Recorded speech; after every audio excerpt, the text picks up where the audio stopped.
Hey friends, before we dive into tonight's story, did you know that nearly 80% of viewers aren't subscribed? If you're enjoying this content, hit that subscribe button. It really helps keep these long stories coming. Also, for even more police horror stories, check out my new channel. The link's in the description and pinned comment. I'd love it if you stop by and subscribe. I'd love to hear from you. What time is it where you are and which city are you listening from tonight? Now, sit back, relax, and let's get into it. My name's Deputy Marshal Boone, 20 years on patrol in Lamb County. Sometimes I wonder if this county owns me more than I own it. I've parked here at mile marker 132 on US 82, just me, the stars, and the echo of my boot heels on gravel. I can taste the grit in my mouth when I exhale, and the weight of this badge still feels like a chain dragging me across burnt mesquite brush. After midnight, calls slow down. Dispatch goes quiet, or loops the same static on the radio. I hear, "Anyone copy this?" and I know it's nothing real. Old CB chatter, nothing more than broken signals over dusty frequencies. But tonight, I swear it sounded like my name. Boone. Boone. I swallow and tap the mic. "Boone here," I say softly. Nothing. No crackle, no answer. Just that empty tumbleweed wind. I sit up straight, check my belt. I'm still 10 to 8 in service. The .357 feels cold under my shirt. My hand drifts to it before I remember. I'm not chasing gangbangers, I'm chasing ghosts out here.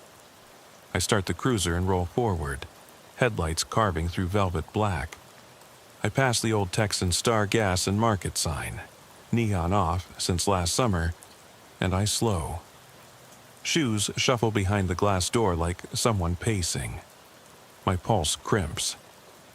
I pull in, kill the lights, and ease out of the cruiser. Every step is a crack on gravel.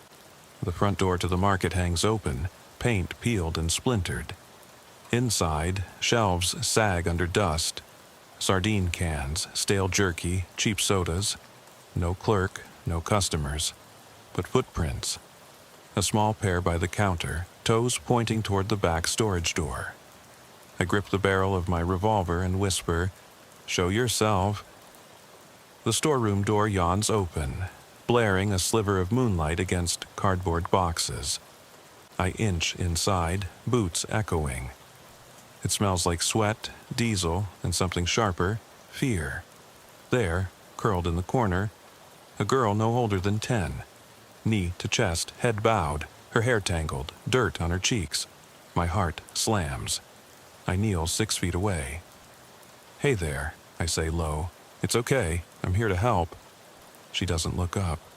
Her breathing is shallow. I reach out, palm open. Her shoulder twitches, but she stays motionless. I spot the wall behind her, charcoal scrawls and a crude map. Archer City, Littlefield, Wilbarger County line. 5 red X's. One of them right where I live, near my kid's school. My throat goes dry. I swallow hard. "Who did this to you?" I ask, voice tight. She finally lifts her head, eyes glassy, empty. She mouths something, but I can't hear it. I lean in, squint. The word "watched" is stamped across the map, letters jagged and bleeding into the wood. My radio blares suddenly. Startled, I fumble the mic. "Boone, dispatch, copy," I choke out. Static answers, then dispatch. "Deputy Boone, we have a missing person file from Wilbarger, young girl last seen 3 weeks ago." 3 weeks. Dirt on her knees suggests she's been wandering these roads, living off air. I clamp a hand over my mouth. "Standing by for backup," I manage, voice hollow. Backup won't arrive for at least 30 minutes. She needs medical, she needs comfort, she needs answers. I kneel beside her. My knee presses into splintered wood. My palm sweats against her shoulder. "What's your name, sweetheart?" Her eyes flicker. Just a hint. She whispers so faint I nearly miss it. They know. A jingle of metal behind me. My head snaps up. The back wall, where supplies are stacked, shifts, dust drifting down like ash. A shape moves, tall, slow. My blood hammers. I rise, revolver raised. "Freeze! Sheriff's Department!" I bark, voice cracking. No answer. The shape slides into the moonlight. A man, thin, collar of his shirt stained red. He tilts his head, studying us. My heart flips. I take a half step back. Step away now. He only smiles. A twitch in his cheek, like he's part shadow. He lifts a long stick. A length of rebar, maybe, jagged at one end. Silhouetted against the desert sky, he looks almost expectant. I consider pulling the trigger, but my brain screams. She's still here. I can't take the shot unless I'm certain. He strides forward. Each footstep crunches like brittle bone. I swallow the last of my fear and steady my aim.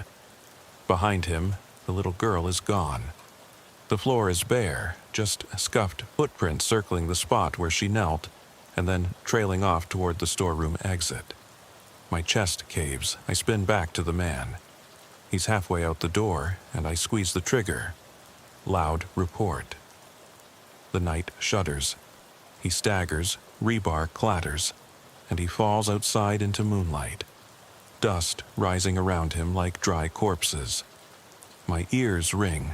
I'm chest deep in dread and adrenaline. "Medic! Dispatch!" I yell, but all I hear is the wind and that jangle from the pump jack outside. I sprint past him, throw open the storeroom door. The girl's nowhere in sight. My throat closes. I search the aisles. Empty. The exit door into the highway is ajar, wind tugging at it. I burst out. The blacktop glistens under my beam. No footprints. No blood. No girl. He's down on the ground, head turned toward me, eyes wide, pure rage, pure sorrow. He gurgles something I can't make out. I back up, mind racing. My radio bleats again. Backup's 40 minutes out. I don't wait. I sprint to my cruiser, throw the door open, check my mirror. Nothing behind me, nothing but empty road and glowing stars. I pull away, tires skidding on loose gravel. The tachometer needle jitters. I can feel my pulse in my temples. I dial dispatch. "Boone to dispatch. Shots fired. One down. Civilian missing. Need ambulance now." There's no answer, just static. I floor it north on US 287, clutching the wheel. My house is 30 minutes away. My wife left 2 years ago, said I lived for these roads, like they were my only home. My kids ask why I'm never there. Tonight, I'd give anything to see their faces. In the rearview mirror, I catch movement in the back seat. A flash of a small handprint on the glass, muddy palm smeared across the window. But when I glance back, it's gone. I don't stop. I can't. I'm 10 to 8, but I'm broken. And out here in Northwest Texas, under weightless stars, I know I'm being watched. And they know my name. I ease off the accelerator just enough to keep the cruiser steady at 80. The taillights of my own vehicle blur into red streaks across the asphalt, like blood smeared on the blacktop. My heart hasn't slowed. It drums in my ears louder than the engine's growl. The desert night presses in through every crack. The distant pump jack chimes, the hush of mesquite, the empty weight of no one out there but me. I can't shake the image of that girl's handprint floating in the back seat. I checked the rearview mirror again, just shadow, dust, the reflection of my tired eyes. But I know what I saw, and I know I'm not safe, even here. The radio finally crackles. "Deputy Boone, copy?" It's dispatch, solemn, clipped. "We have EMS en route to the market site. Backup's ETA 20 minutes. I let out a breath I didn't realize I'd been holding. 10-4. My voice sounds ragged. I take the next left onto County Road 12. gravel that rattles my teeth. The moon overhead is low and thin, almost hidden by wisps of cloud. I know this stretch by memory. 2 miles, then State Highway 152. From there, direct to my trailer at the edge of Littlefield. My mind reels through possibilities. Who was that man I shot? He looked familiar. Thin-build, long arms, a scar across his jaw. When he dropped, I thought I recognized the jacket he wore, the faded patch of the old Wilbarger County Volunteer Fire Brigade. But no one in that brigade is an outsider. Not anymore. I passed the broken windmill where I once pulled over a hitchhiker in 2009. It was the first night I felt truly alone on these roads. I told him to move on. He did. But what if he hadn't been alone? What if someone watched me watch him? I'm nearly at the bridge over Spade Creek when the headlights behind me flare. A county cruiser. Backup. I flick the turn signal and pull onto the shoulder. Tires crunch, dust billows. The other unit, a younger deputy, Jenkins, cuts his engine and steps out, flashlight in hand. He's pale when he approaches. Deputy Boone. Jesus, what happened? His voice echoes in the open air. I shut off my headlights. Darkness swallows us. In the beam of his light, my cruiser's passenger door stands half open, the frame scraped. Jenkins shines his light on the door sill. A muddy handprint, the shape of a child's palm. He whispers, "This can't be." I light a cigarette from the butane lighter clipped to my belt. Flame flickers in the breeze. I know. I draw smoke deep into my lungs. We found her, Jenkins, but she vanished. He vanished.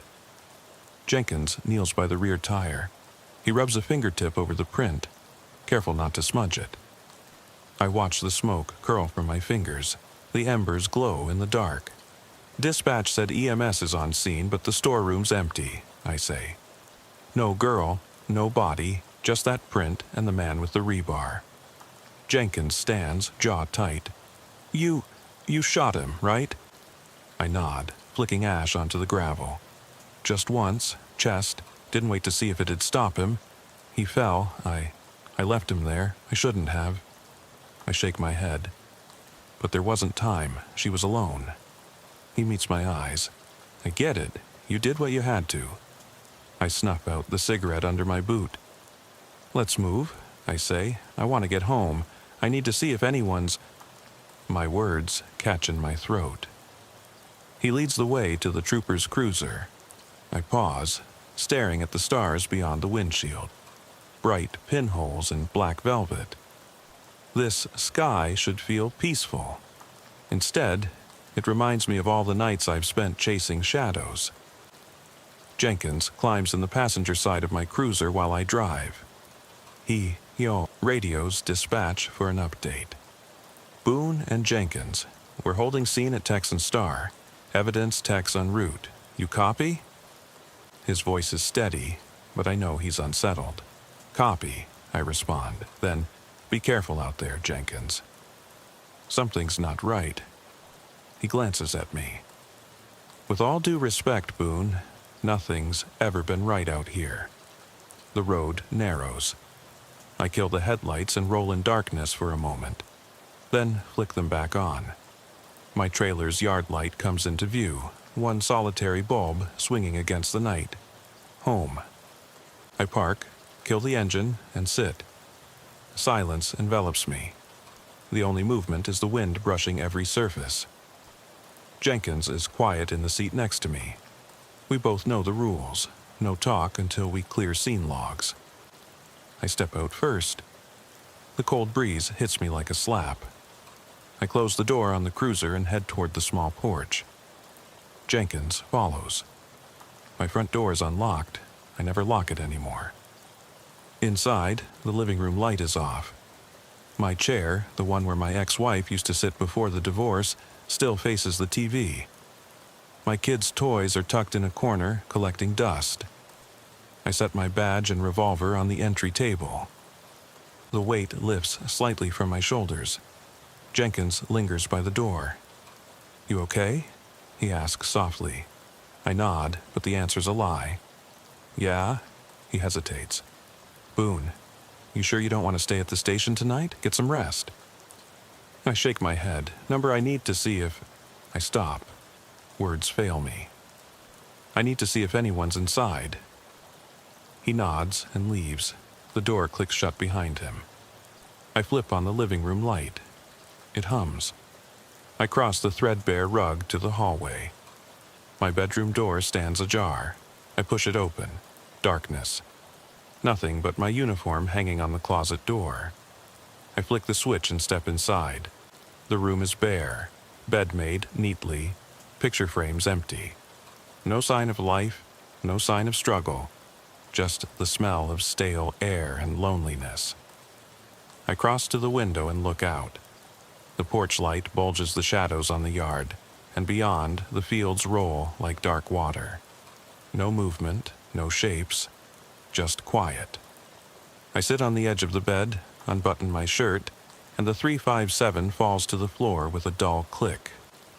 I let my forehead hit my knees, and my breath shudders. I replay the night, the market door, the girl, the map, the man, the shot. Each moment loops, raw and unrelenting. My phone buzzes on the nightstand. Message from dispatch. "Evidence tech in place. SWAT on standby. Keep comms open." I stand, grab the phone, I type. "I'll be there in 30. Got something personal to sort." I slip into jeans and a t-shirt, then lace my boots. I pick up the revolver, clean, cold. I check the cylinder, 5 rounds left. It fits in my hand like an old friend. The bathroom light flickers as I shower. The water's ice against my back. I scrub off the sweat and dust, but I can't scrub off what's in my head. I close my eyes under the water and see her face. Pale, searching. I feel the map's red X's burning into my mind. I step out and wrap a towel around my waist. The mirror above the sink shows a face older than my 20 years of service. Hollows under the eyes, lines at the corners of my mouth. My hair's gray at the temples. I stare until I feel sick. I whisper to my reflection. It's not over. I dress again, belt the revolver around my waist, and head out of the trailer. The door thumps shut behind me. Jenkins is waiting by my cruiser. He nods. We share no words. We drive back northwest on US 82. The market's lights wink in the distance. Evidence tech's flares dancing. Beyond, dark roads stretch into nothing. I kill the lights again, then flick them back on. The beam catches something on the horizon. Another pair of headlights creeping toward the Texan star. It's too late for sleep, too late for safety. And as the headlights draw closer, I realize the hunter has turned the light on me. I ease into the shadow of the market's parking lot. The glow of evidence flares, painting everything in harsh white. Blue and red tracers whirl across the cracked asphalt, illuminating the faded striping and the jutting display of empty gas pumps. Jenkins kills his cruiser's lights. I kill mine. We step into the cone of flare light, boots crunching on shattered gravel. The storeroom door hangs limp on its hinges. A yellow evidence tape flutters against the frame. I crouch and peel it back, slipping inside. Techs in blue gloves are dusting every surface. Counters, shelving, a toppled rack of canned goods. Their flashlights bob like nervous fireflies. One tech, Simmons, spots me. "Deputy Boone," he says, voice clipped. "We've bagged the handprint from the passenger door. Sizing indicates juvenile. We got prints from the rebar, too. Smudged, but usable. And, sir, you'll want to see this." He gestures to a metal shelf where a small scrap of paper lies under a clear evidence cup. I lean in. It's a torn page from a priest's hymnal, handwritten verse at the top. In the silence, they wait and watch. Hearts bound by doubt, souls lost in the dark. The edges are singed, curling like burnt paper. Beneath the verse, scrawled hastily in charcoal, again the map of Archer City, but this one more detailed. Side roads, drainage ditches, an outline of a lone oil well marked with an X. Next to it, in neat block letters, "Where the world ends, so does the watch." I press my palm to the hymnal page, feeling the grit on my fingertips. 100 questions flood me. Jenkins steps in beside me, glances from the page to my face. "Any idea what that means?" he asks quietly. I shake my head. "Number." "But that well?" I nod toward the drawing. "I know that spot. It's on private property just east of Anna Creek. No public access. There was a homicide investigation there in 14. Unrelated. That well's been sealed for years." Simmons squeaks into his radio. "Dispatch. Evidence tech at Texan Star. We have a potential location indicated in suspect materials. Recommend patrol check coordinates." He looks at me, expectant. I nod. I slip the hymnal page into an evidence bag. Jenkins follows as we step back into the lot. The night air is sharper now, colder. The wind chimes on the pump jack nearby are silent, mechanically frozen. Yet I still feel them rattling in my skull. I climb into my cruiser. Jenkins guns his lights and pulls behind me. I start the engine and we roll east on County Road 17. The gravel road is narrow, overgrown at the edges with mesquite and greasewood. The cruiser's tires spitting pebbles into the dark. I tap my horn once, our signal that it's clear. We advance. No more than a mile down, a locked gate bars the entrance to a stretch of private land. A faded sign warns, "No trespassing, oil field property." Beyond, a maze of pumps and tanks hovers in the dim glow of the moon behind a thin veil of clouds. I shut off the lights and coast to a stop. The gate's padlock is old. I recognized it last time I came for an inspection. I reach for the keys clipped to my belt, county issued for routine inspections. I click the lock open. Jenkins shines his flashlight across the field. "Boone, are you sure about this?" His voice trembles on the A and S. I grip the hymnal bag in my left hand, my right on the door handle. "We can't wait," I reply, voice low. "If this guy's luring us here, he'll vanish again. I need answers." He exhales. "Let's go." We slip through the gate and follow a narrow dirt track that winds between silent pump jacks. Each one stands like a skeletal sentinel, arms outstretched. The ground beneath is caked with oil and sand, slick in places. Jenkins moves close to me, flashlight beam locked on my feet. We pass the first pump jack, its bell clanging softly in the breeze. No footprints. Everything's undisturbed. The second pump jack's fences are ajar, chains undone. My breath quickens. I remember reading that the suspect had been seen here days ago. No official report, but rumors circulated among local ranchers. We reach the third pump jack. This is the one marked on the hymnal map. A single lamp hangs from its beam, flickering weakly. Blue-tinged light pools at its base. Underneath, a circle of flattened gravel surrounds the mechanism, as if something heavy was dragged around it. Jenkins crouches and shines his light on the ground. "Looks recent," he says. "Tire marks and boot prints." Fresh, I step forward, the moonlight breaking through clouds enough to reveal a shallow depression in the dirt, a hand-sized gouge. Blood. Dried and powdery. My pulse soars. I look up at the pump jack's beam and see a rope tied to one of the metal arms, dangling like a noose swaying in slow motion. Beneath it, the faint outline of letters scratched into the beam. "Hunt me." Jenkins swallows. Jesus Christ. I retract my gaze and kneel to examine the blood. My glove touches the soil, it flakes away. Something small catches my flashlight beam, a yellow button pinned to the pump jack's arm. I flick it loose. It's a sheriff's department insignia, our badge identical to the one on my chest. I snap a photo with my phone. Jenkins covers his mouth. "He's mocking you," Jenkins says. I rise, stomach twisting. He's been inside our world longer than we know. My voice is calm but hollow. I scan the area. The wind picks up, rattling every pump jack bell in unison. The ground trembles beneath the rhythm of metal on metal.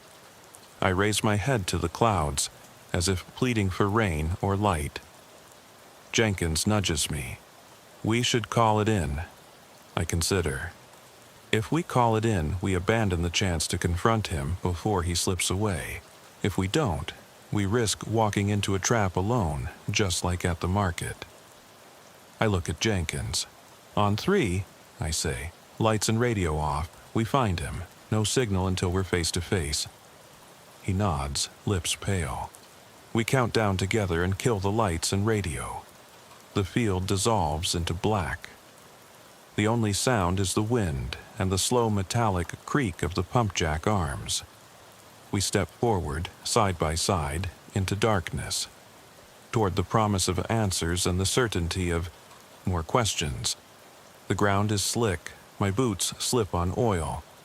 I tense for movement, but I sense nothing yet. No shape, no whisper, no echo of children's shoes scuffing gravel. Then, beneath my boot, I feel paper, crumpled like the hymnal page. I kneel, press my fingers to something wedged in the pump jack's base. It's a photo. Me, taken from behind, patrolling a schoolyard. The angle's perfect, my shoulders squared, the sun at my back. No one was there. I never told anyone I was on that call. I pick it up, stare at the glossy surface. On the back, another message in charcoal. "Always watching." My spine shudders. Jenkins' flashlight flickers a heartbeat later, just a flicker, then steadies. I keep my gaze on the photo. My fingers tremble. The world around me spins. "We're not alone," I whisper. My voice cracks. Before Jenkins can respond, a distant thud echoes, metal on metal, like someone stepping on a steel plate. It comes from the dark beyond the third pump jack, somewhere between us and the gate. My hand drops the photo. I draw my revolver, finger on the trigger. Jenkins does the same. We stand frozen, breath visible in the pale moonlight. The thud comes again, closer. A silhouette emerges, tall, lean, moving with a silent, deliberate gait. The arms that swing by its sides are long, fingers curved like talons. Its head turns, and the lamp overhead floods it into view. It's the girl, not the one from the market, the real one. Her eyes are black wells. Her mouth curves into a smile that fractures the dark. Blood streaks down her cheek, but she's alive, ghostly, unwavering. Behind her, the man with the rebar steps out of shadow, his face split with a grin. In his free hand, he holds the hymnal page, now ragged and torn. He raises it, and the page flares to life, flames licking upward, though no wind blows. The world lights up in blue and orange. Jenkins yelps and staggers back. I fire once, a hollow crack that echoes like a bell. The girl stands, unshaken. The man's grin widens, and he tilts his head. "Welcome home, Sheriff," he says, voice hollow and familiar. "We've been waiting." The pump jacks groan in response, and the flames on the page stretch skyward, threatening to consume us all. I drive through the darkness toward the distant glow of the pump jack field, heart pounding in time with each mile. I don't know how long we've been out here. Minutes, hours, maybe both. The cracked gravel road crunches beneath the cruiser's tires as I kill the headlights one final time. Jenkins reaches over, kills his radio, and we roll in near total silence. The wind picks up, rattling the pump jack chimes in a low, hollow chorus. I step out first, revolver drawn, each breath stabbing at my lungs. The beam from Jenkins's flashlight swings over the skeletal pumps and clumps of greasewood until it settles on a narrow path leading between two of the rigs. I follow, boots crunching on oil-slicked gravel. No moonlight penetrates here, just the sickly glow of Jenkins's light. My pulse echoes in my ears. I remember every sound from the night: the girl's ragged breath, the man's heavy footfalls, the static whisper of the radio. They're all here, buried in the earth beneath these pumps. We move in a single file, crouched low. The hymnal page burned in my coat pocket, its edges like embers against my chest. The photo from the schoolyard in my hand, proof that someone has traced me beyond these lands, into the lives I thought were sacred. The beam lands on something, faint at first but unmistakable, a circle of stone set on the ground, blackened at the center as if something was burned here. I kneel, sweep away debris. In the middle, brittle ashes and a solitary finger bone, bleached white. A child's. I swallow. Jenkins stifles a groan behind me. The bone lies on the charred earth, as if intentionally placed. My hand hovers over it, but I don't touch. A memory crashes in, that girl's hollow stare, the word watched, seared in charcoal, the map's red X's. I stand, raise my gun, and sweep the light upward. That's when I see it. A figure crouched atop the pump jack arm, silhouetted against a ragged strip of clouded sky. Thin, still, watching. I shout, "Come down with your hands up." My voice cracks. The figure tilts its head, two pale eyes reflecting the flashlight beam. Then it drops from the arm, landing silently on the gravel below. Jenkins fires instinctively, once, twice, but his shots go wide. My blood hammers as I snap off cover fire, slugs tearing into the oil-soaked ground. The figure ducks into the darkness between the rigs. "Spread out," I roar. We fan left and right, boots scattering gravel. Every pump jack is a potential nest, every shadow a hiding place. My gun hand trembles. I'm burning with adrenaline and cold dread. Behind me, the faint echo of metal crunching. I spin toward the sound. There, pressed against the rusted side of a storage tank, the man with the rebar. His face is a mask of triumph and grief, eyes glinting with madness. He holds the charred hymnal page, now burnt halfway through, the words flickering at the edges like dying flames. He raises it high, voice ragged. He's watched me for years. Now it's my turn. I take a breath to shoot, but a shriek cuts through the night. A child's cry, sharp, desperate, coming from deeper within the field. The man's grin widens.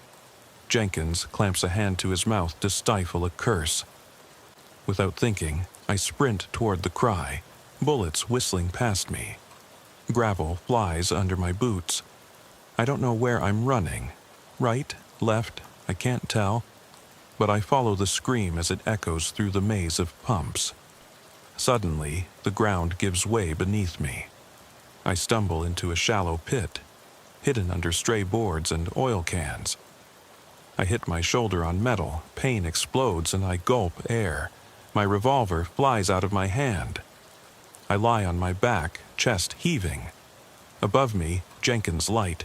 He's yelling, calling my name, but the cry again, closer now in my ear. A tiny voice. "Help me." I scramble up, back to my feet, sacrifice stability for urgency, my shoulder bleeding. I sweep the light toward the edge of the pit. Just beyond, a silhouette. A child, arms outstretched.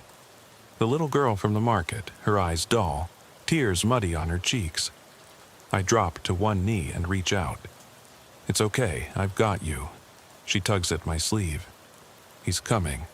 A rasp of metal above. I look up. On the pump jack arm overhead, dozens of small white figures, dolls ragged and hanging by wires. Each one wears a tiny badge, sheriff's department insignia, just like mine. They sway in the wind, clicking against each other like bones. I bring my light up to the man on the arm. He stands proud, rebar in hand. Blood drips from a rag tied around his wrist.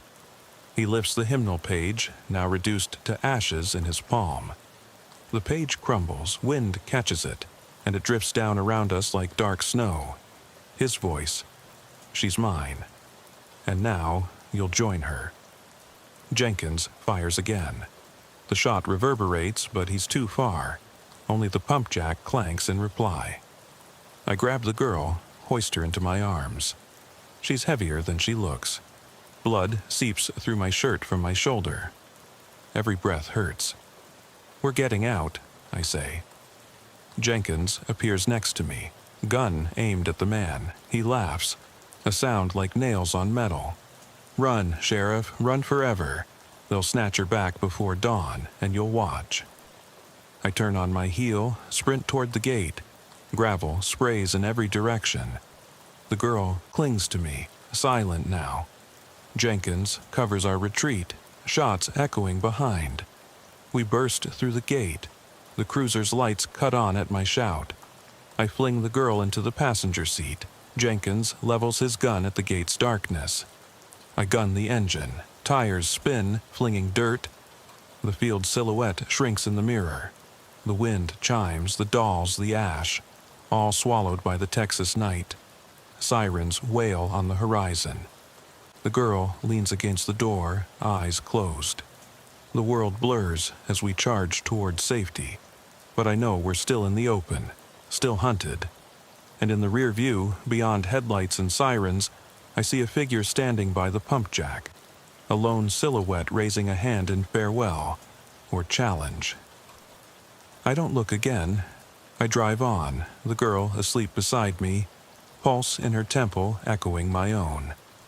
I kill the engine in front of the Texan Star and sit for a moment in the hush, the glow of emergency lights painting the dashboard in harsh blue and red. The girl is curled in the passenger seat, breathing shallow but steady. I rest my hand on the door handle, feeling the tremor in my fingers. Jenkins is pacing behind the cruiser, radio clutched in his hand, eyes flicking to every shadow around the market's broken windows. I pull the revolver from my belt and clear the cylinder, 5 rounds remaining. I press the barrel against the palm of my hand, testing its cold weight, wishing I could be so certain of who I'll face next. I glance at the hymnal page, still sealed in the evidence packet on the passenger floor. Its edges are singed, but the verse is intact, mocking me. In the silence, they wait and watch. I exhale slowly, unholstering the radio. "Dispatch," I say, voice hoarse. "This is Boone.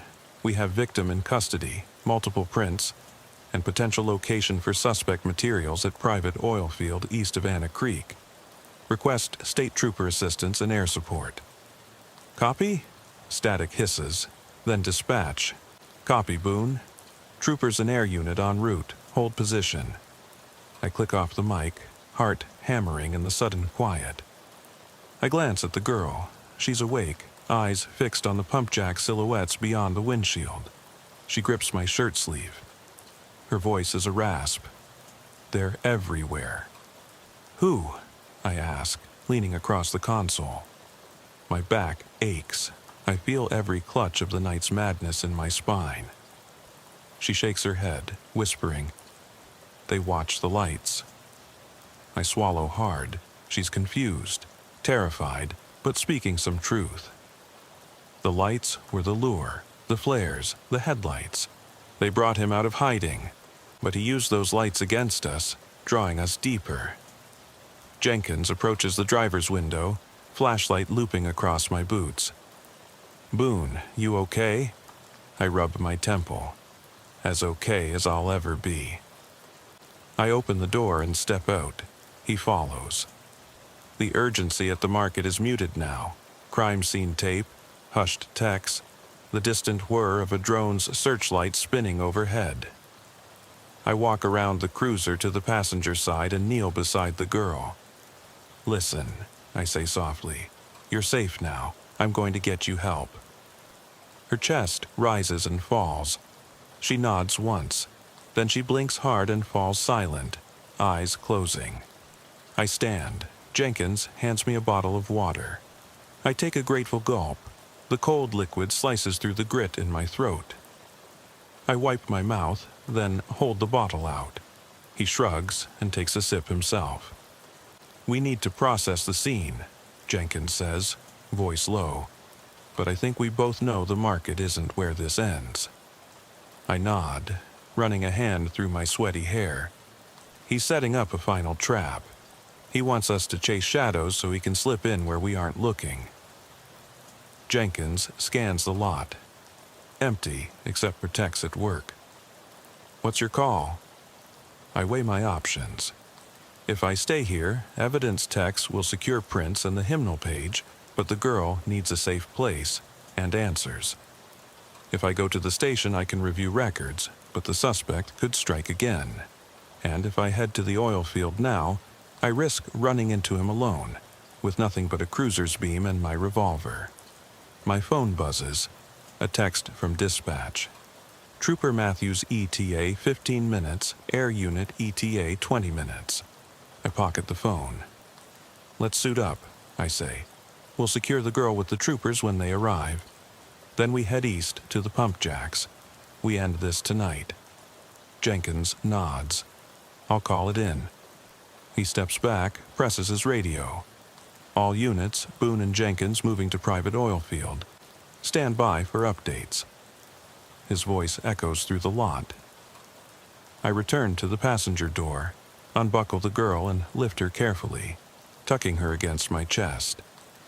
She's lighter than I expected, but stiff, like her fear has frozen every muscle. I carry her toward the cruiser's trunk, where I've designated a blanket and first aid kit. The trunk lid squeaks as I close it. The girl's soft whimpers muffled by the quilt folded inside. I hop into the driver's seat and adjust the mirror. The world outside is a blur of lights and shadows. My pulse thrums in my ears. I take a steadying breath. "Ready?" Jenkins holds the door for me. I nod. He closes it, gun drawn. We roll out of the market, lights off, heading east on FM 1062. The girl is safe in the trunk, but my mind races. How many more traps? How many more innocents lured by a curiosity they couldn't resist? We kick onto County Road 17, the gravel launching sparks under the chassis. The road is narrow, hemmed by mesquite and rusted pipeline sections that vanish into the night. The air smells of oil and dry earth, a scent I know too well. Ahead, a line of lights. Trooper cruisers forming a blockade at the field's gate. Their beams cut like knives through the dark. I pull up behind them. Trooper Matthews, mid-40s and stone-faced, steps into the road, flashlight in hand. He nods curtly as Jenkins rolls down the window. "Show me," he says. I point to the map scribbled on the hymnal page, now logged as evidence. "He marked this well. We found the dolls and the bones beneath it. He'll be there." Matthews glances at Jenkins, then back to me. "You two clear on protocol?" I meet his eyes. "Yes, sir. We're going in light." I pause. "Sir, I need to stop him, even if it means I go in alone." Matthews hesitates. His eyes flick to Jenkins, then back. "All right, Boone, you lead. Jenkins, you cover. Troopers on perimeter, no one in or out." He taps his shoulder mic. "Air unit, confirm position and stand by." My chest tightens, but I nod. Let's move. We step through the gate. The oil field pumps loom like silent watchers. The wind is low, carrying the chime of chains and the faint hum of a generator. The ground underfoot is slick. Matthews swings his light beam across the complex. Tanks, pipes, a maze of catwalks and ladders. 2 troopers fan left and right, PR 24 batons in hand, tense and ready. Jenkins holds the hymnal evidence bag now, guarding it like a sacred relic. I carry just my revolver and the photo from the schoolyard, the last proof of how deeply our lives have been invaded. We move toward the 3rd pump jack, its lamp dim. I step into the circle of flattened gravel. My boot presses into the oily residue. I look up at the arm, half painted in flickering lamplight. The rope noose is gone, the dolls are gone, the blood is scrubbed away. It's a hollow shell, as if nothing happened, except for the gouge where the bones were found. I crouch and sweep my flashlight over the debris. No prints, no shards of glass, no sign of struggle. Just the oil-stained gravel and a circle of dark, residue that glistens like a bruise in the light. A slow whistle cuts through the field. I snap upright. The troopers freeze. Matthews signals to stay quiet. The wind dies instantly. Silence roars in my ears. From behind the pump jack, a shape steps forward.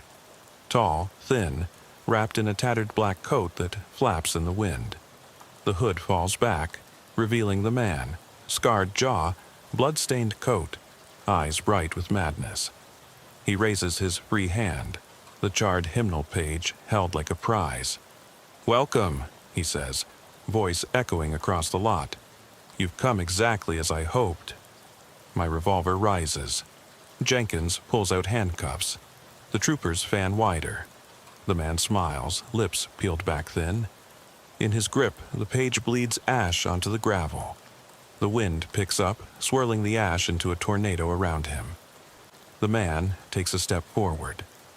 I swallow the dread curling in my gut. This is it, the final confrontation.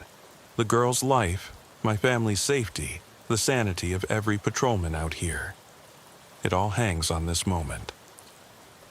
I take a breath and step forward, revolver steady. But before I can speak or fire, the man's grin splits wider, and he murmurs, almost to himself, "They'll all watch you fall." He closes his eyes and the wind dies. The ash drifts down like dark snow, coating the world in silence. The man is gone. Only the pump jacks remain, still silent. The troopers look at me, confusion and fear in their eyes. Jenkins lowers his cuffs.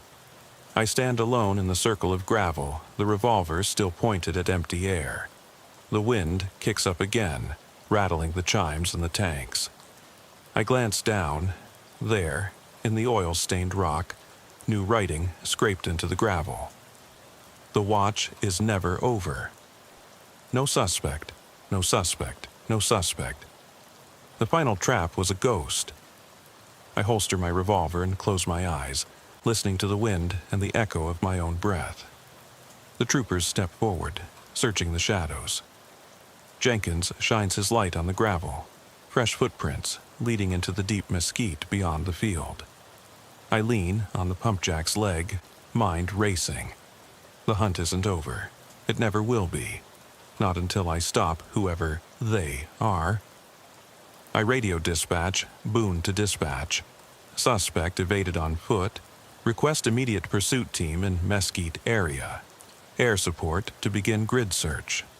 As the drone's searchlight cranes overhead and troopers fan out into the brush, I stare at the pump jack arm and whisper under my breath, "I'm watching back."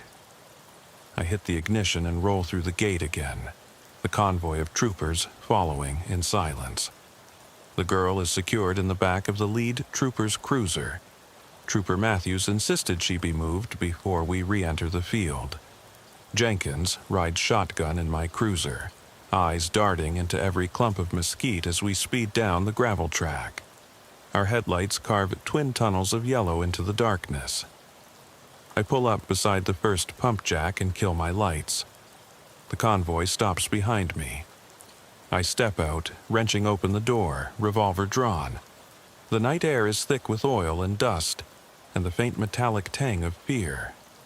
Around us, The pump jacks stand like silent sentinels, arms raised as if to strike. Each one glints under the convoy's floodlights.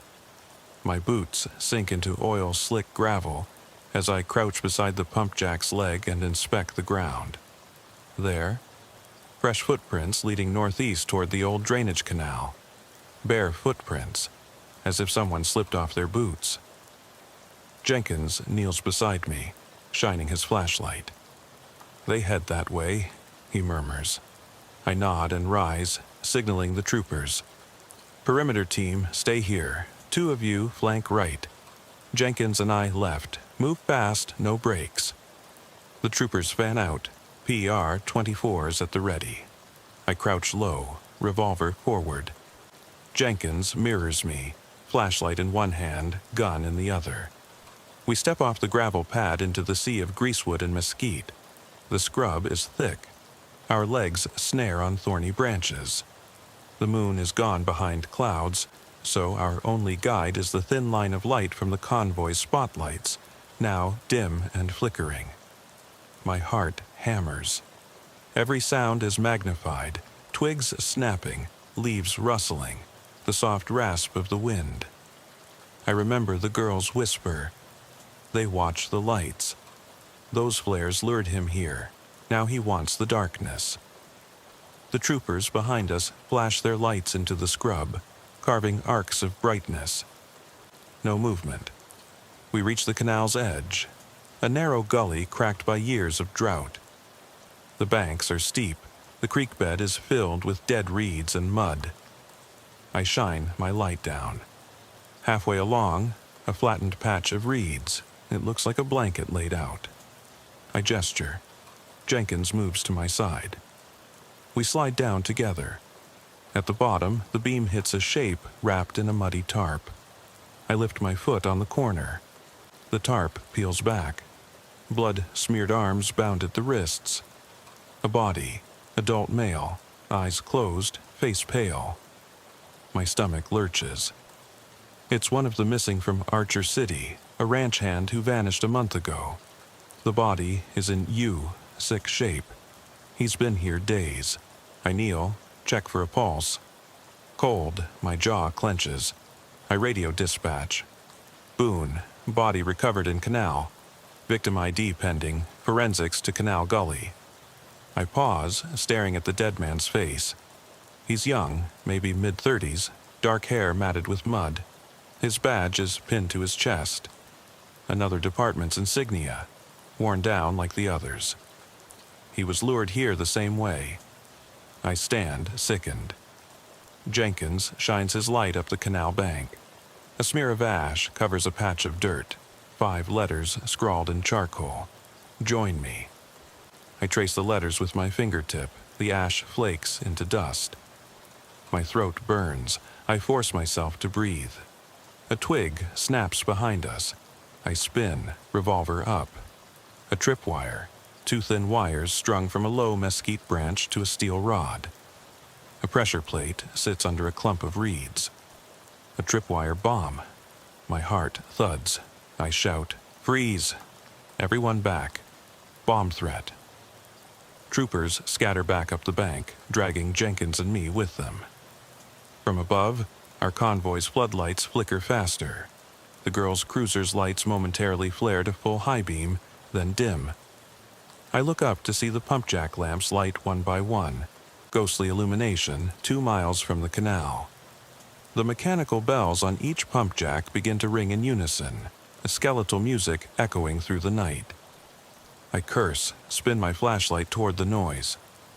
In the glare of the pump jack lights, I see dozens of small figures, ragged dolls, strung on wires between the rigs. Each doll wears a badge, sheriff's star, trooper crest, park ranger insignia, paramedic emblem. They sway in the wind, clicking against each other like knives sliding over metal. Jenkins cocks his head. What? What is that? I swallow hard. He wants us to see. He wants us to know he can strike anywhere. My jaw sets. We clear out, now. Get the girl to safety and evacuate the perimeter. I radio dispatch. All units, pull back to County Road. Suspect rigged multiple IEDs, air support. Stand clear. Detonate if needed. Sirens wail in the distance as troopers reel back up the bank. We head for the floodlit opening in the scrub. My legs feel like lead. I glance at the canal below. Open graves, tripwires, bodies, 1,000 questions. Back at the cruisers, Matthews meets me.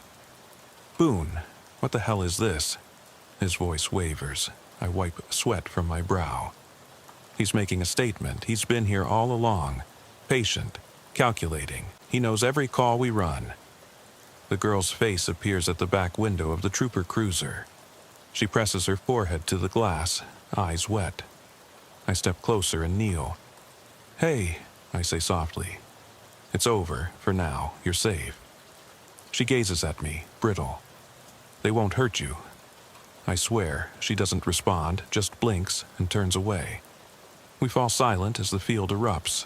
A low thud, then a blast, detonated by air support.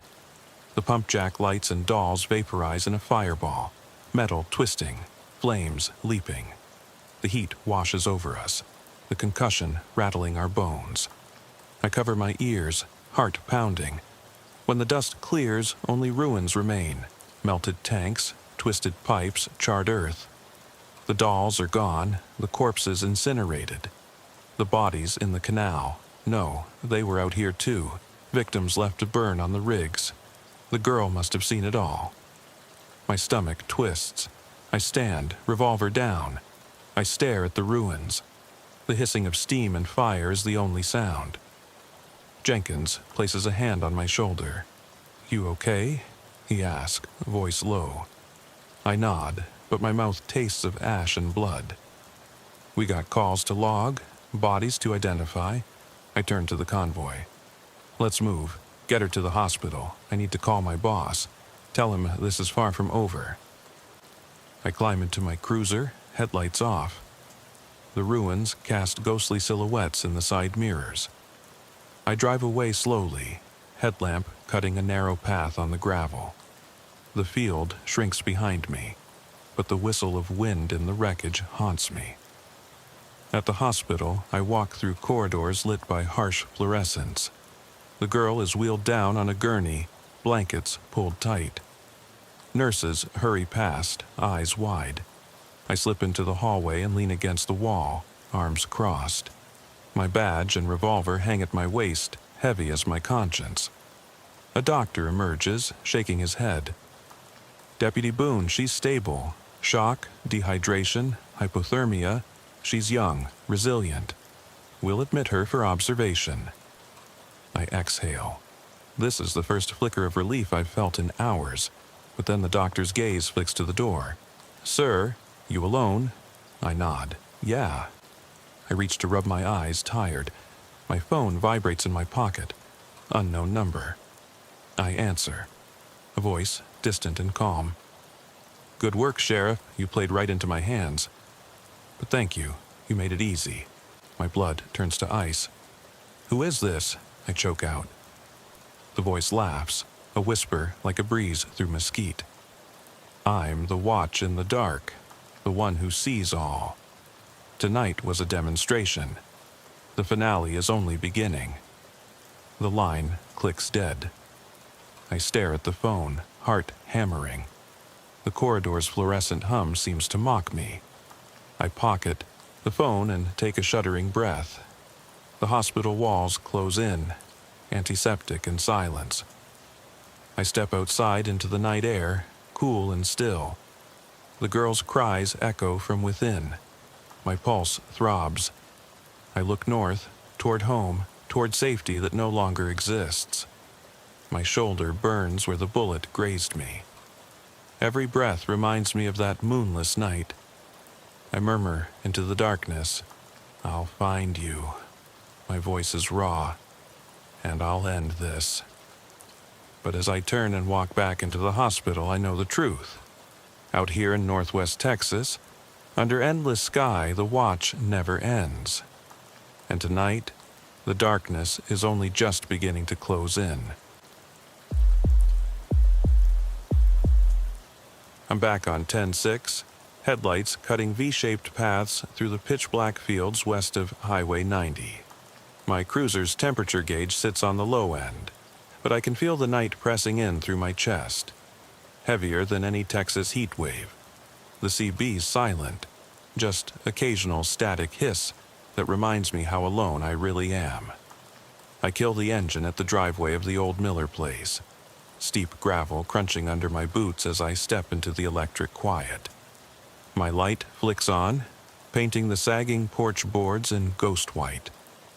I can almost taste the dust in the air, fine red grit that coats my throat when I breathe. Dispatch had sent me here after a neighbor reported a flicker of light inside the farmhouse. She sounded shaken, voice tight, like she'd spat out her coffee when the glow appeared. A well check, they'd said. Code 6 traffic in and out. Well, code or no code, my gut told me something was off. Long before I ever saw this place. The Miller house hasn't had residents in untaxed years. Property records say it was abandoned in 2017. You'd think tumbleweeds and scorpions, not electricity. I shoulder check the front door. It yields with a groan, splinters cracking at the frame. My hand rests on my service pistol, Smith & Wesson .357 snug in its holster. I ease inside, light sweeping over a threadbare sofa, a rusted stove, walls where wallpaper peels in brittle strips. The room smells of rot and old cigarette smoke. Dried bloodstains crust the hearth, maybe animal, maybe something worse. I steady my breath, reminding myself, routine, just a routine check. Footprints lead from the entry to a hallway beyond.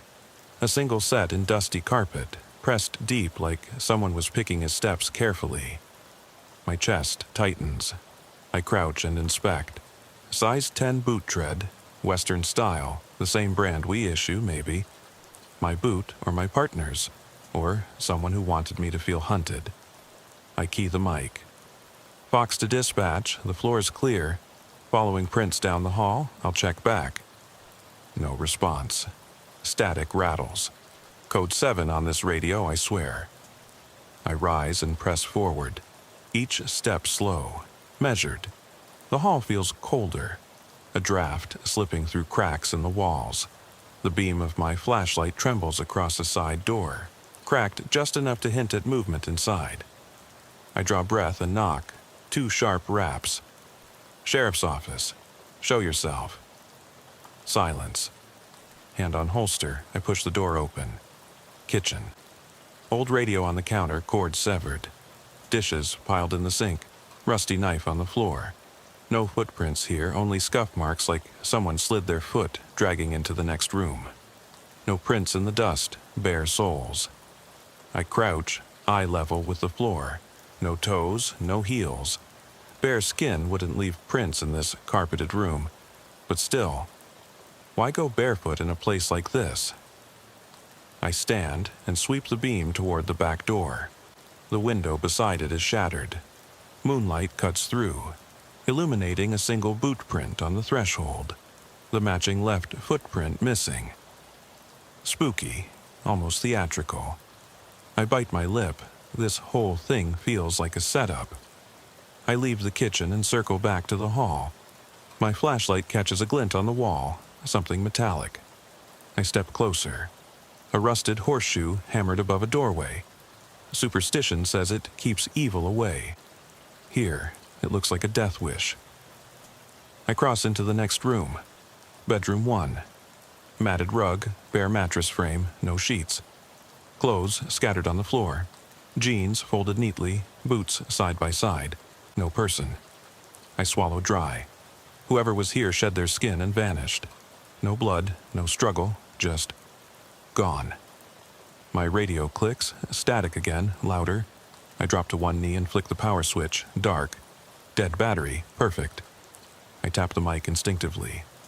Nothing. I'm cut off. A faint scratch, wood on wood, from behind. I spin, light jerking. Footsteps, a whimper? Hard to tell. I train my beam toward the hall. empty, but the air trembles like something just moved through it. I swallow, grip tightening on the pistol. Time slows. A distant creak. Floorboard behind me. I pivot again. Light catches a blurred shape in the doorway. A coat rack with a long coat, collar turned up.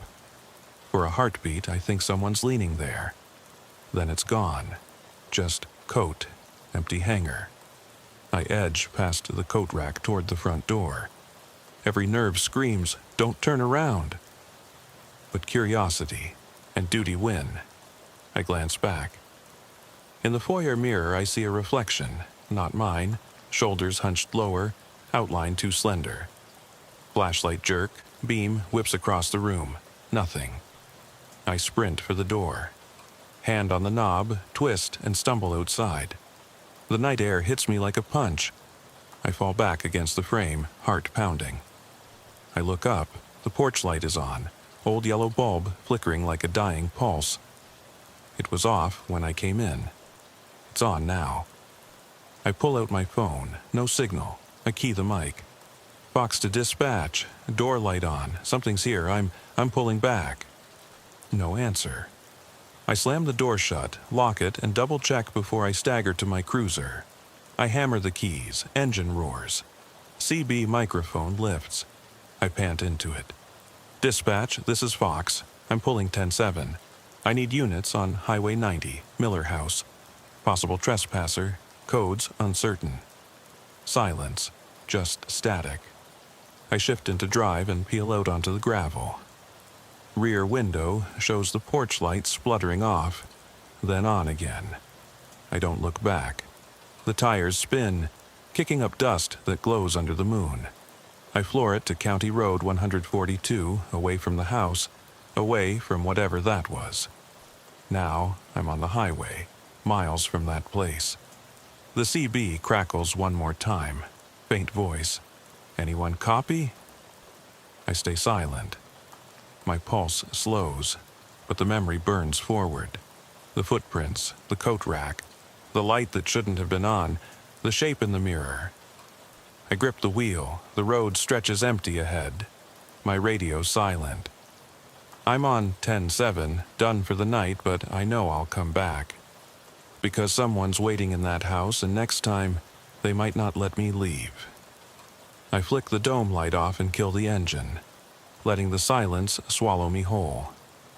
My boots crunch the gravel as I step onto the porch of the old Miller place.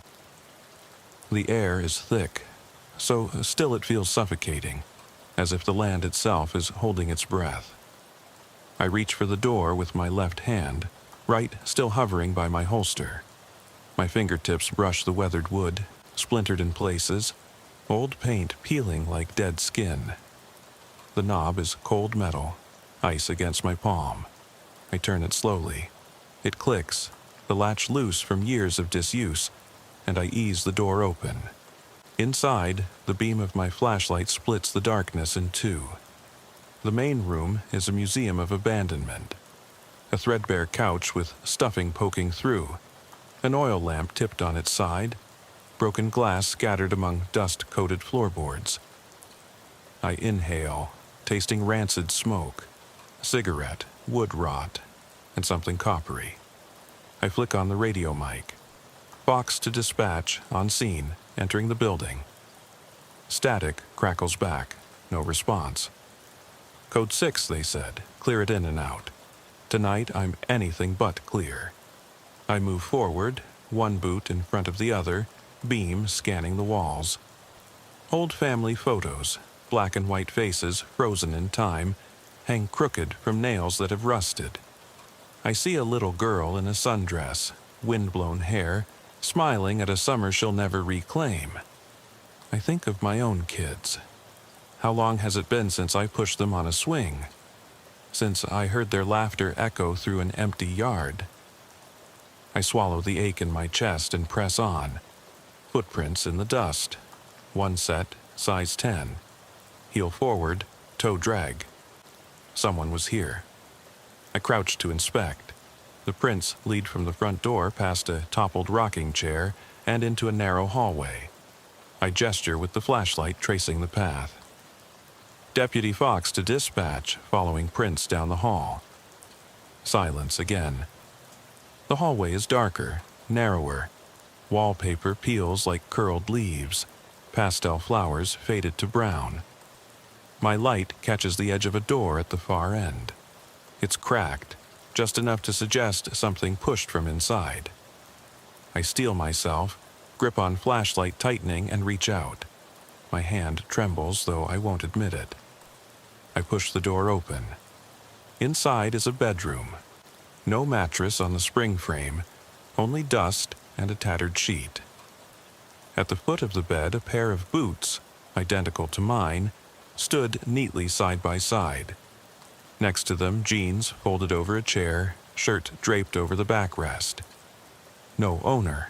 I step inside. The boots leave prints in the dust, barefoot. Someone wore my boots, then shed them here. My heart hammers.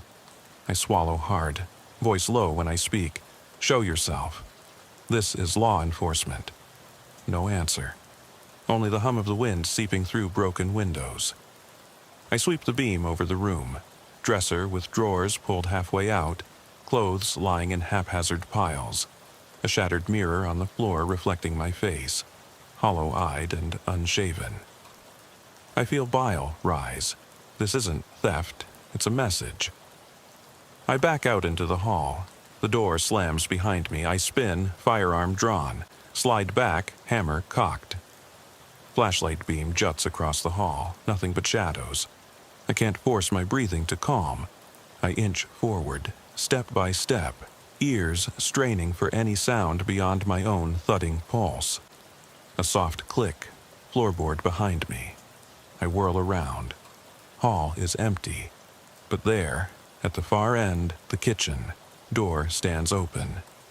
Pale light from my porch lamp bleeds underneath. I cross quickly, each footfall deliberate. My back brushes the wall, fingertips grazing peeling paint. The kitchen is a tomb, counters caked in grime, sink overflowing with rusty water, cabinets ajar. On the table lies an old CB radio, mic resting atop. Its power light is on, faint green glow. I kneel, flick my finger on the switch. Static crackles loud, then clears into a broken voice. "Anyone there?" I freeze. The voice is distant, young, female. I tap mic. "Sheriff's office, who's there?" No reply, only static. Then faint laughter, childlike, echoing through the speakers. It glitches, warps into wheezing sobs. I bail backward, drawing my weapon. Something scrapes the window behind me. I turn toward the sound, shattered pane, curtains billowing inward. A figure stands outside the window, backlit by moonlight, slender and still. I raise my gun, voice taut, "Don't move." The figure raises its arms slowly, then steps back into darkness. My chest aches. I holster my weapon, phone out.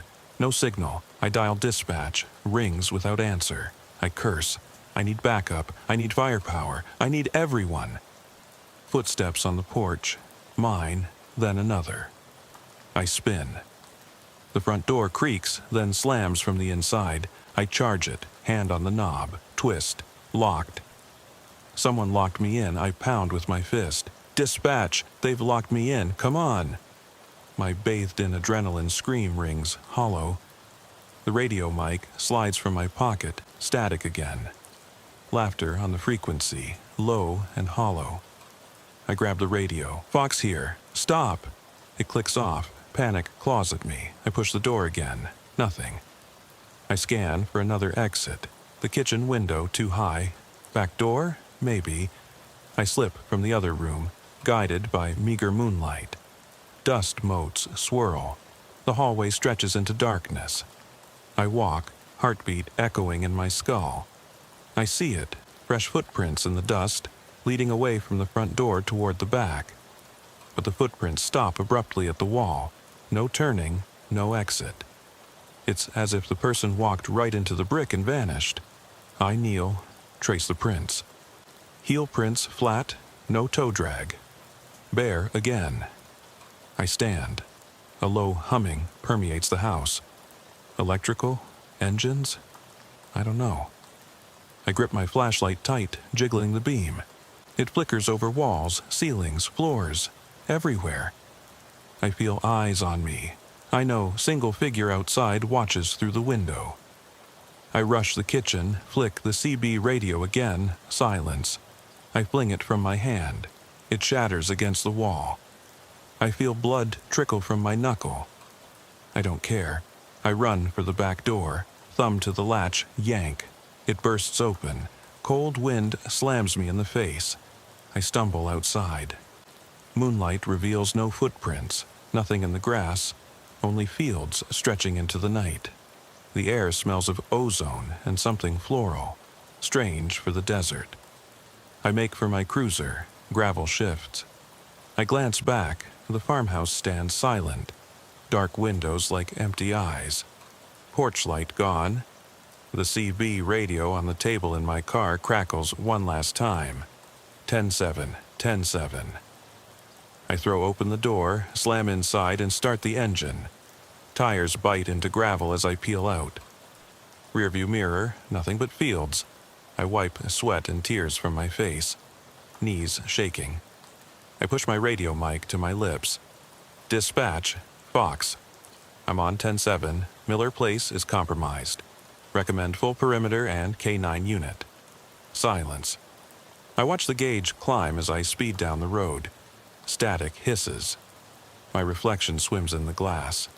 Hollow eyes, drawn cheeks, face a mask of terror and shame. I grip the wheel, whisper, "They're still here." I'm still on 10-6, miles from that house, and I already know I'll never leave this night behind. I'm driving west on Highway 90, tires humming against the asphalt, eyes stinging with exhaustion and adrenaline.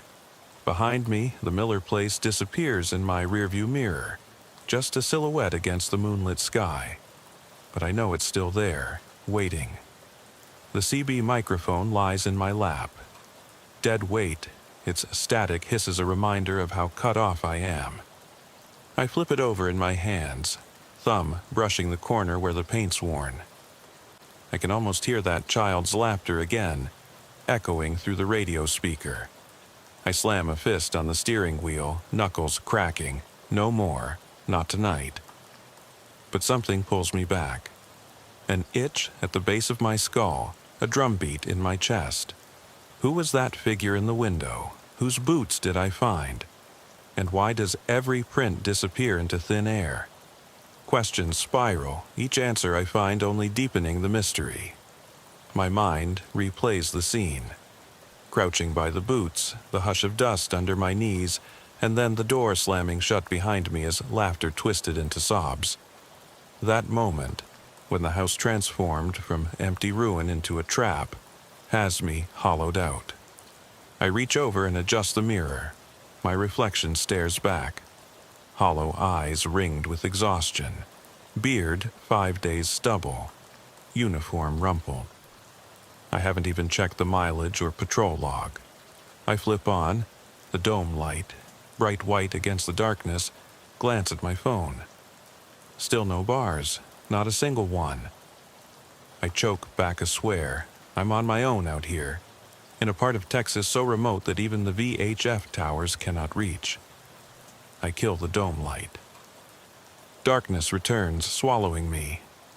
I ease the cruiser into a pull-off spot. Wide gravel shoulder, no markers, just endless scrub. I step out, and the wind hits me like an avalanche. Hot desert air swirling with grit, stinging my eyes. I cup my hand over my flashlight lens and sweep the horizon. No headlights, no movement. Nothing but the land yawning into night. I take 3 deep breaths, chest heaving. I key the mic. Fox to dispatch. I'm off the road for now. Need to clear my head. Static. I let it crackle.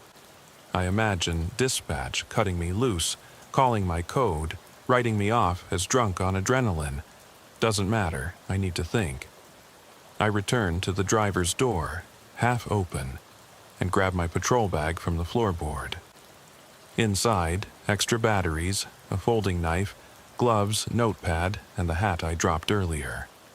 I pull the batteries, load one into the flashlight, and pop the old one in my pocket. I snap on a glove and retrieve the radio mic. If that voice comes back, I'll be ready. I lean against the hood, stare at the distant lights of Van Horn, 2 pinpricks on the horizon. The night stretches between us like a canyon. I close my eyes, and the memory of the farmhouse seeps in. Peeling wallpaper, the horseshoe on the wall, photographs with missing faces, the tops of picture frames hiding smudged names. Every detail etched into my mind. I flip open the notepad. Under Miller House, I've scribbled bullet points. Porch light flicker, single set of boot prints inside, barefoot prints in some rooms, boots and clothes left behind. CB static turned to child's laughter, locked doors, windows broken, shapen window, mirror reflection. I read the list twice. Each item is a puzzle piece, but I have no box to guide me. I write at the bottom, return with backup, search warrants, K9. Then I erase it. Too late. I need answers now, not later. I zip the bag shut and head back to the cruiser. I slide into the seat, engine silent. I don't start it. Instead, I sit, breathe. My senses sharpen. I hear the tire chains on a distant semi rolling by, faint hum. A breeze rattles the overhead console. A cricket, or a cicada, chirps. Somewhere, a dog barks. Each sound pulses, filling the space around me. Every noise in the desert night becomes an amplifier for my fear. My hand drifts to the door handle. I open it and step out again. I pace, boots crunching over gravel. I draw patterns in the dust. Straight lines, circles. I study the ground as if it holds secrets. After a few minutes, I squat and press my gloved palm against the earth, rolling it between my fingers. Dry, coarse. No footprints here naturally. But footprints at Miller, human, deliberate, like someone walked in unbound by physics. I stand, brush off my glove, and decide, tonight I go back. I have to. I grip the bag strap and march to the cruiser. Lights on, doors locked. I navigate back to the farmhouse. Each mile closer, the weight in my gut sinks deeper. The road narrows, edges forgiving no margin for error. Mesquite and chaparral crowd the asphalt. If I veer off, I'm stuck in scrub. When I pull up, the house sits darker than before. No glow, no porch light, no telling what will greet me inside. I kill the engine, sit for a moment. My reflection in the dash seems gaunt. I lean forward, whisper, "Here we go again." I step onto the porch. The night air is cooler here, a different breeze slicing through the dust. I inhale and push open the front door. It moves soundlessly, like it's been waiting for me. Inside, I flip on the tactical light and sweep the main room. It's empty, exactly as I left it. The couch, the lamp, the calendar, unchanged. I follow the footprints down the hallway. The dust is faint, someone, or something, has brushed through. I crouch, eye level with the trail. The prints lead past the rocking chair into the first bedroom. I press forward, every nerve alight. Sweat beads at my hairline. In the bedroom, I exhale sharply. The boots are back, but this time they're scattered. One on the bed frame, one on the floor. Legs of the jeans hanging limply from the chair. Like a man discarded his skin in a hurry. The walls are scratched with tooth marks. Tiny gouges where paint has chipped. As if someone bit the wood in terror. I shine the light on the claw's etchings. 4-inch gashes that angle downward. My heart skips. I step inside, flashlight trembling. I crouch, inspect the chair. The jeans have handprints smudged with dust and something darker. Rust? Blood? I press a finger against the fabric. Dry, caked. touch the stain to my tongue. Metallic. Copper. I swallow. My hands quiver. I stand, adjust the light to the mirror fragment still leaning in the corner. Part of it has tumbled from where I left it. It lies face up on the floor. I pick it up and angle it toward my face. Reflected is only me and the flashlight glare, but behind me in the mirror's edge, I glimpse a shape. Tall, spindly, limbs twisted. I drop the mirror. It smashes, shards scattering. My pistol's in my hand before I even realize I drew it. The hallway is silent. The only sound, my ragged breathing. I step back toward the door, pistol raised, light sweeping. At the threshold, my boot catches a shard. I stumble, slam into the wall. Pain flares in my shoulder. I curse. I squeeze the trigger once into the ceiling. Military round punching through dry plaster. Dust drips down. I shove the door open into the hall. The house trembles with the echo. For an instant, something scuttles across the floor. Barefoot, fast, the scrape of nails on wood. I spin, beam darting, nothing. Then I hear it. A soft voice, breathy, behind me. Deputy Fox. My blood runs ice cold. I whirl. Pistol aimed at empty air. The beam lands on nothing. The voice repeats, tinny, childlike. Deputy Fox, you shouldn't have come back. An electric jolt cracks through me. I backpedal. My shoulder throbs. I grip the wall, slide down until I'm seated on the floor. Pistol barrel jerks up and down, light dancing. The voice continues. They said to wait, but I couldn't. Tears drip onto my uniform. I key the mic. Dispatch. Fox here. Get someone out here. Now. Static. Nothing. The radio is dead again. Above me, floorboards creak. Something heavy thuds just above the ceiling. I squint upward at the hole where plaster fell away. Darkness beyond. I know there's someone above. Something. My breath hitches. I brace both hands on the floor and push up, jarring my shoulder. I head for the stairs I hadn't noticed before, a steep wooden flight leading to the attic. Each step groans like a funeral dirge. Dust motes float in the beam. At the top, a low ceiling slants down. I flash the light across empty trunks, broken toys, a rocking horse missing a leg. The footfalls above me pause. I hold my breath. A single boot print appears on the attic floor, fresh, deep. It leads to a corner shrouded in darkness. I descend on my belly, flashlight extended. The beam settles on a small figure crouched in the gloom. A girl, maybe 8 or 9, hair tangled, dress filthy, eyes wide and black as pitch. She smiles. I inhale, pain tearing through my shoulder. Who are you? I croak. She tilts her head. They told me you'd come back. They said you'd help. I swallow, grit in my teeth. Help? With what? She stands, boots returning to her feet. She's the source of the barefoot prints, the laughter on the radio. She steps out of the corner into the light. For a moment, I think she's real. Then her hand passes through my flashlight beam, translucent, flickering like a dying bulb. I let out a strangled scream, scrambling backward. My shoulder catches on a beam, tearing fabric. I tumble down the stairs, pistol clattering. I slam the door behind me, locking it. My heart pounds so hard it feels like it will break my ribs. I press my back against the wood, breath heaving. Outside, wind rattles the window panes. I glance down the hall, empty. The chandelier in the main room swings, though no breeze touches it. Shadows dance. I crawl to the front door and try the knob, locked. They've locked me in again.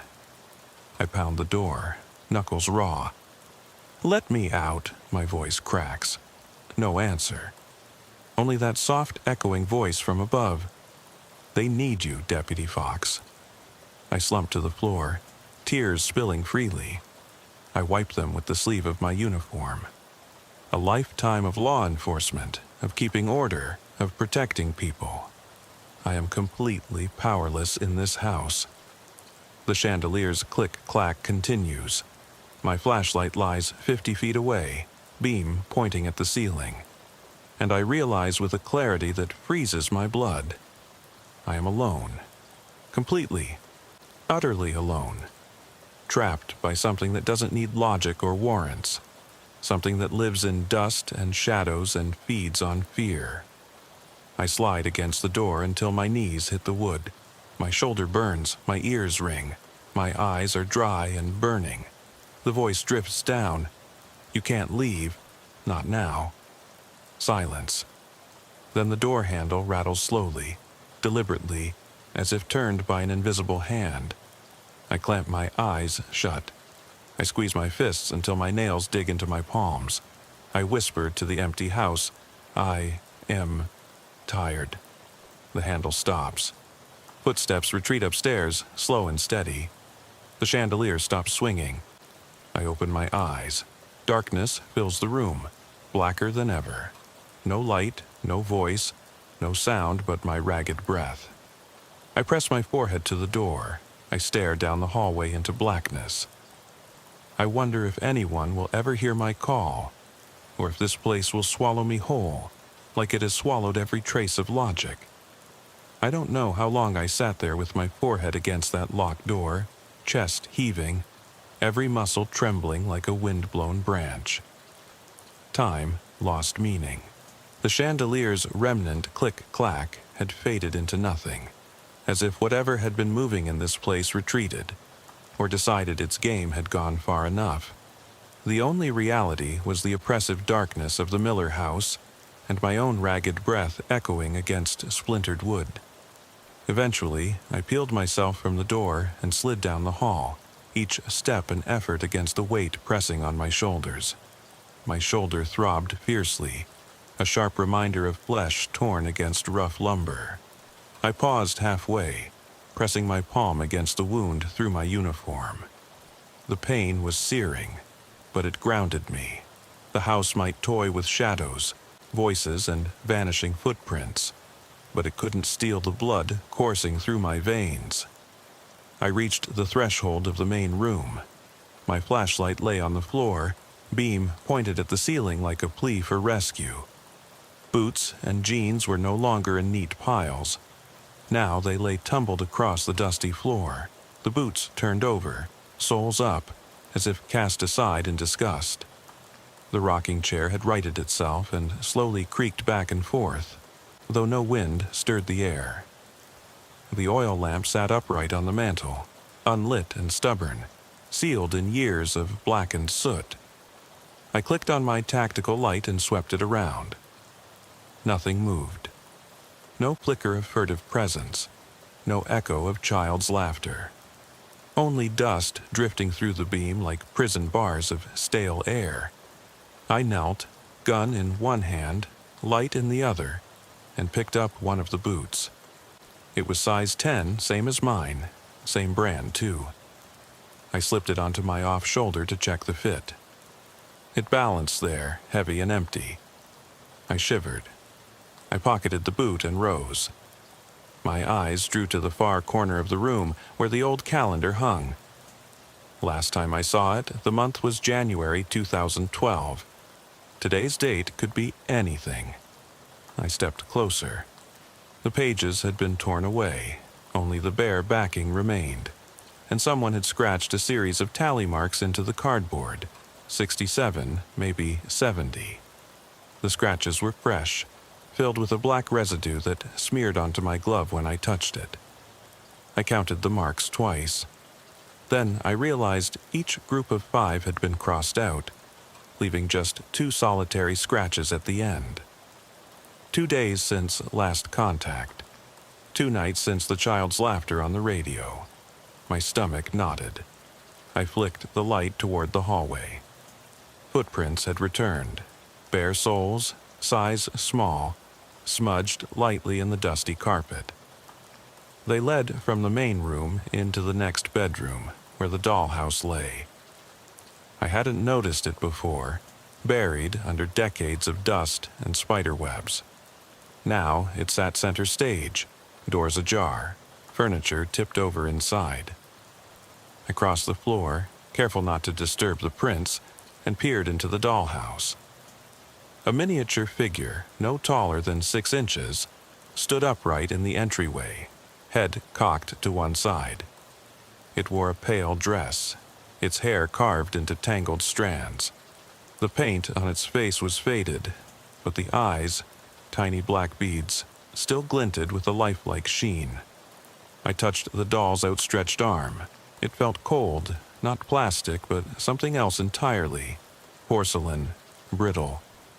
A small crack crawled down its back, filled with the same black residue from the calendar. My pulse hammered. I lifted the doll and turned it in the beam. A name was carved across its chest in exquisite, childlike letters. Evelyn. No last name, no date, just Evelyn. I swallowed hard and set the doll into my vest's front pocket. Whoever, or whatever, inhabited this house associated with a child named Evelyn. I didn't know her story, but I knew she was more than a voice on my radio. She was the key. The hallway beckoned. I tightened my gun hand and moved forward, bullet by bullet clicking in my mind. The next door I passed was cracked again. Like every other room, it had opened and closed itself while I wandered elsewhere. Inside was a study. Desk, papers, a battered journal whose cover read 1947. I swept the light over the desk. An open book lay atop it, pages filled with handwriting so fine I needed to crouch. I read the first line. They say the pioneers built this land. I say they built this house. Underneath, a sketch of a symmetrical farmhouse, identical to Miller's place, with tally marks beneath it. 7. I flipped pages, skipped pages, found another entry. When she came, the walls wept. Beneath that, only a smudge of ragged ink. My eyes burned. The journal had to be decades old, yet its final entries were fresh enough the ink gleamed. I shut it and shoved it in my bag. The ledger would explain maybe nothing and everything. This house had a history of unspeakable sorrow reaching back to the pioneers. It had claimed children before, like Evelyn, I guessed, and countless others. I rose and approached a brass doorknob at the far end, slightly warmer than the others, as if heat seeped from behind. I placed my palm there. A faint vibration throbbed against my skin. My teeth ground. I took a deep breath and pushed the door open. The room was large, like a parlor or living room, though time had stripped it bare. A grand piano stood against the back wall, lid closed, keys hidden. Sheet music strewn across the floor. One page caught my attention. A single lyric handwritten in spidery script. Sing, Evelyn, sing for us. Sing until your voice is dust.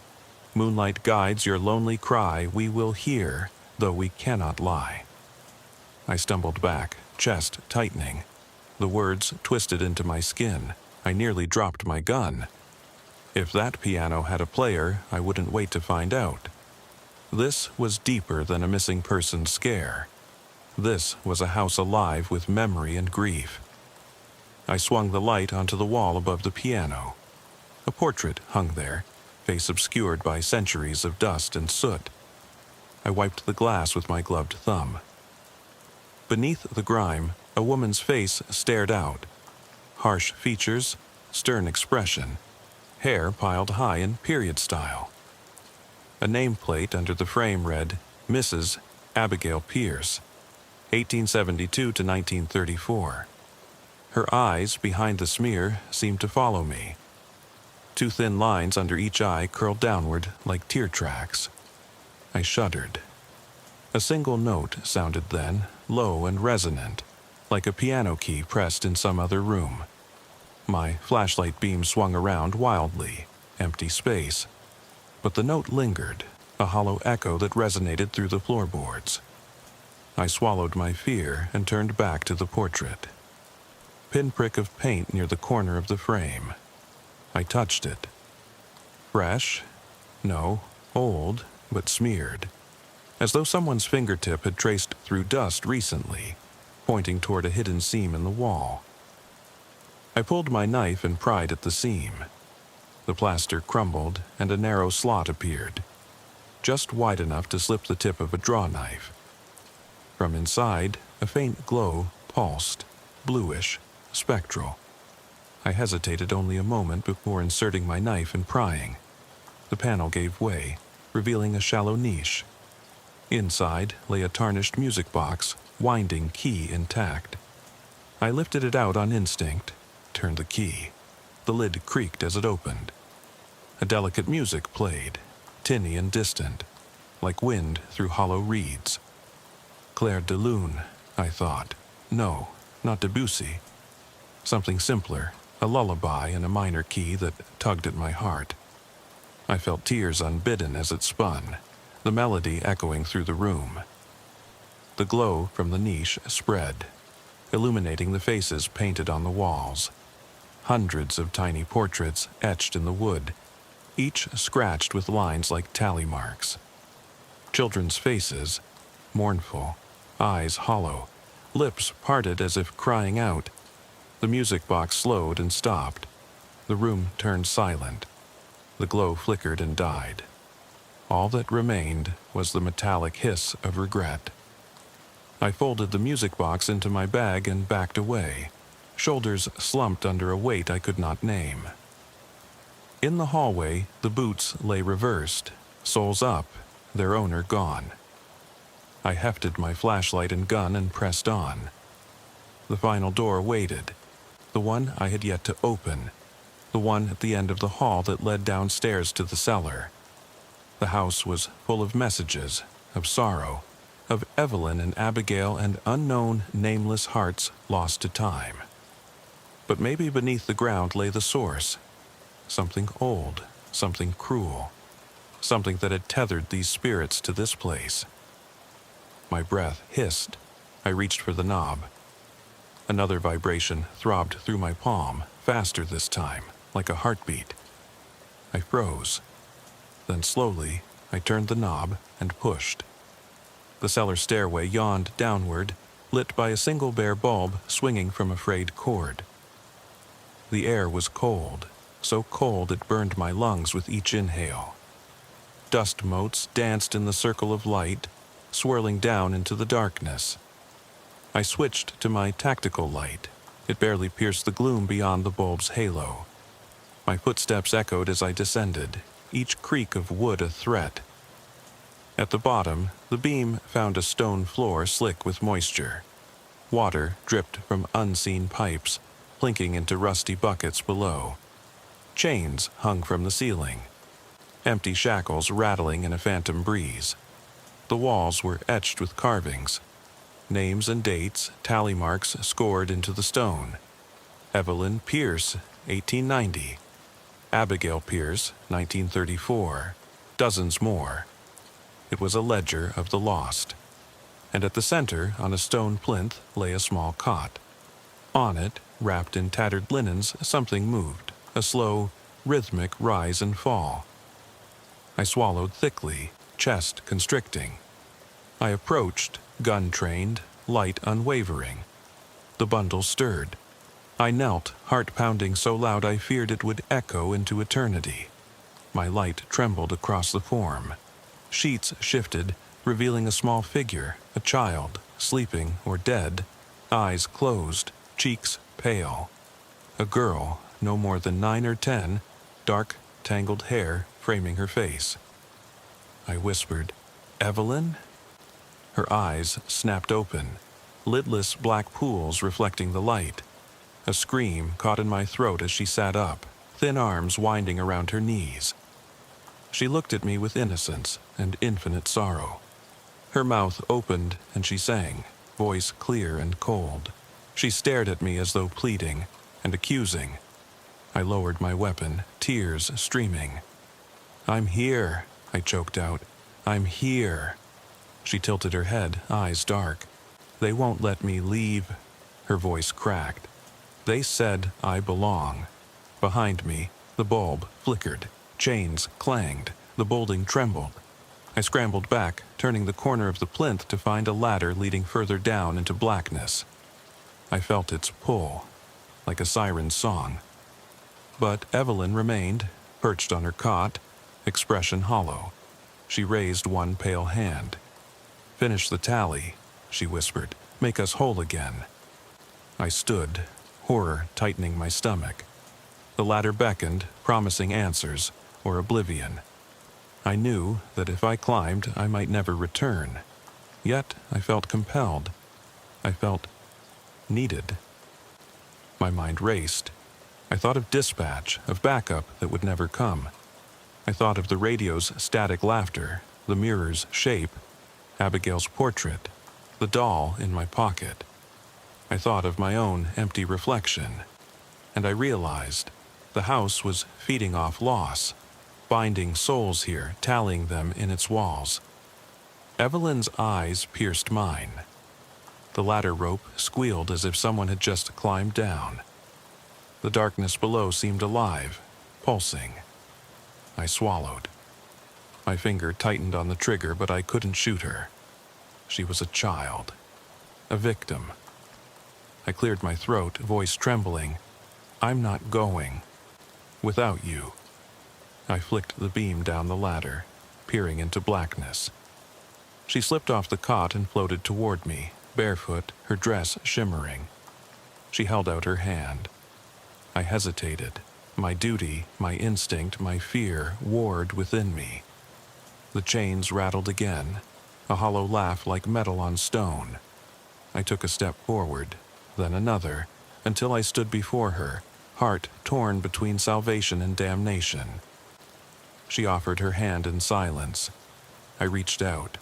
My glove brushed her wrist, icy cold, but legitimate. She smiled, a sad curve.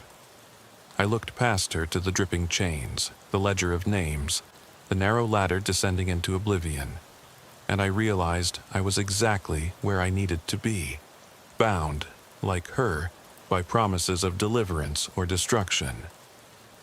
I clasped her hand and took the first step onto the bottom rung of the ladder, feeling the pull of darkness wrap around me. The house shuddered, as if awakened from slumber. The bulb above me snapped off, plunging us into blackness.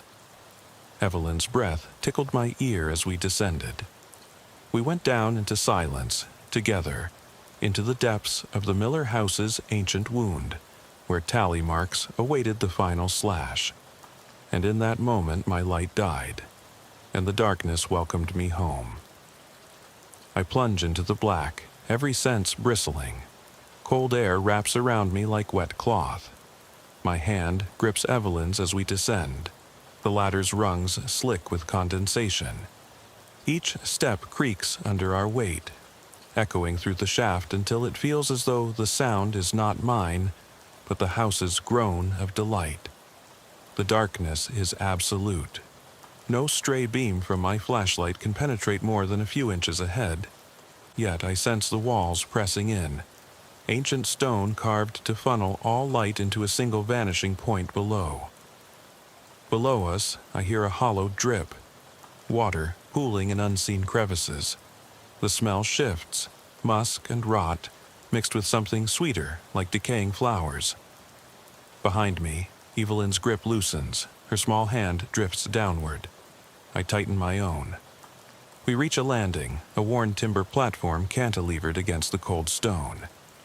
I step off the ladder, boots muffled by damp wood. She follows, silent as a wraith, her eyes adjusted to the gloom. I click my tactical light. It sputters to life, illuminating an elliptical chamber barely larger than the landing itself. The walls curve inward, narrowing overhead into a vaulted ceiling blackened by age. The floor is flagged stone, cracked and uneven, with dark rivulets of moisture tracing lines between the monuments of shadow. Across the far wall, a series of niches, 4 deep recesses carved into the stone, hold objects half buried in silt. A child's wooden rocking horse, broken in two. A tarnished brass lantern with shattered glass. A length of frayed rope. And at the far right, a body, hunched over, draped in filthy cloth. I swallow the ache in my throat. The figure moves, a twitch of shoulder. I step forward, flashlight aimed. Evelyn stays behind me until I catch her gaze. She nods once, a muted permission. I inch closer to the body. The cloth shifts. A hand emerges, skeletal. Fingers curled around an empty tin cup. The head rolls slightly, revealing skin stretched tight over bone, eyes sunk. My flashlight beam dances across its cheekbones. The face cracks a brittle grin. I stagger back, heart pounding. Evelyn steps beside me. Her voice is a distant hush. They brought me here once. I glance at her, but her gaze is fixed on the decayed form. I clear my throat, voice catching. Who is that? No answer, only the drip of unseen water and the shifting echoes of my boots. I draw my gun, training the muzzle on the body. Stay here, I whisper to Evelyn, though I know she cannot truly stay. Her form seems as ephemeral as smoke. I step closer, kneel, and brush dusty cloth aside. The face beneath is familiar. I wrench sharply upright. It's Mrs. Pierce, the portrait in the parlor. The woman from 1872 to 1934. Her hair gray and matted, eyes empty sockets. The tin cup in her bony hand bears a carved initial. A P, fear, curls cold in my gut. I stand, torchlight trembling. Evelyn's whisper floats. She sang to me. Taught me the lullaby. My head jerks toward her. She looks small against the cavern's breadth, her dress hanging in tatters. She sings for us, Evelyn says, voice flat. She never left. Behind me, the niches jostle in darkness, each holding its own fragment of memory. I turn to inspect one, the brass lantern. I lift it into the light, breath catching. Inside, a faded photograph. A pioneer family on the farmhouse porch. 5 faces, 2 children. One child's face is scratched out. I press my thumb, black residue. The photo tears, dust motes drifting. I jam the lantern into my bag, then turn to the rope. It lies coiled, thick and heavy. I lift it, the weight slackens. A chill dances up my spine as I realize its looped end bears frayed edges, as if once a noose. I shake off nausea, place it back. Last niche, the rocking horse, child-sized, a single chipped hoof. I cradle it, the wood damp and splintered under my glove. Painted eyes long since faded. On its flank, etched letters, E. Evelyn steps beside me, voice soft. That was mine. I close my eyes. She speaks again. They played games, counted days, took turns, until only I remained. I swallow against bile. Why are you here? She inclines her head toward the latch of the far iron door set into the stone wall, half concealed by shadow. To finish the tally. My pulse spikes. Beyond that door lies the heart of the house's sorrow. I know because I've heard it in every whisper, the hollow laughter, the sobbing lullaby, the crackle of the radio. I sheath my gun, thick fingers trembling. Evelyn extends her hand again. I take it. She glides toward the iron door. Her bare feet make no sound. I follow, breath misting in the frigid air. The door is ancient. Iron bands rusted, hinges groaning. My hand hunts for a mechanism. A hidden latch clicks under my fingers. The door swings inward. We step through into a semicircular chamber lit by phosphorescent lichen clinging to the walls.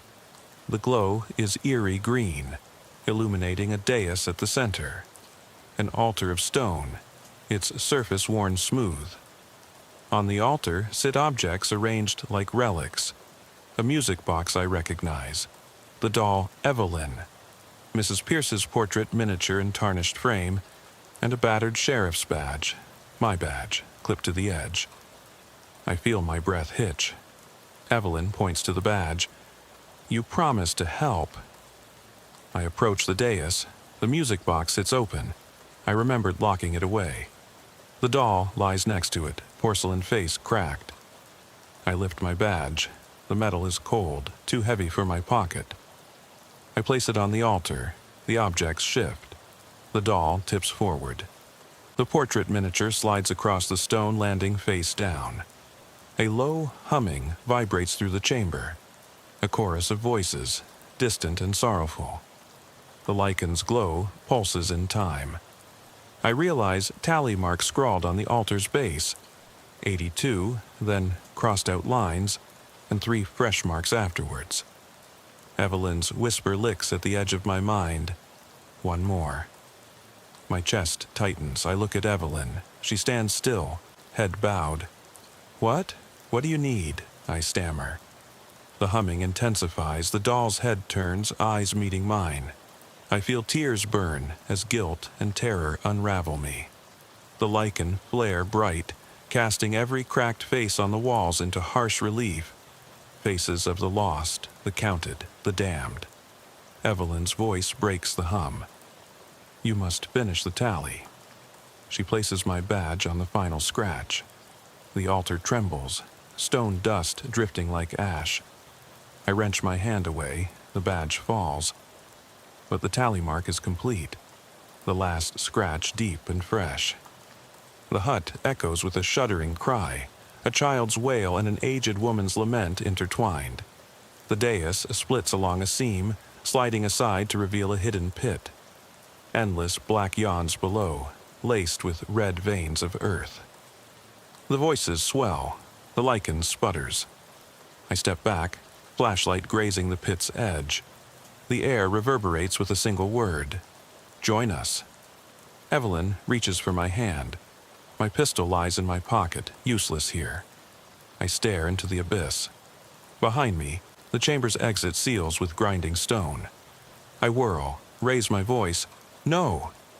But the walls close in. My flashlight flickers. Once, twice, then darkness swallows the light.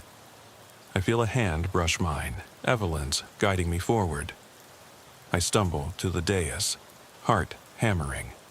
The ground trembles as stones slide into place, trapping me with the altar and the relics of the lost. The voices become a roar. "Finish the tally! Finish the tally!" I look at Evelyn, her face serene, eyes black as night. She tilts her head. We're waiting. And in that moment, the pit's darkness surges upward, a living tide hungry for my fear, my life, my soul. I take the first step toward the abyss. I raise my flashlight, but the beam shatters against the inky black. The world went silent the moment gravity broke beneath me.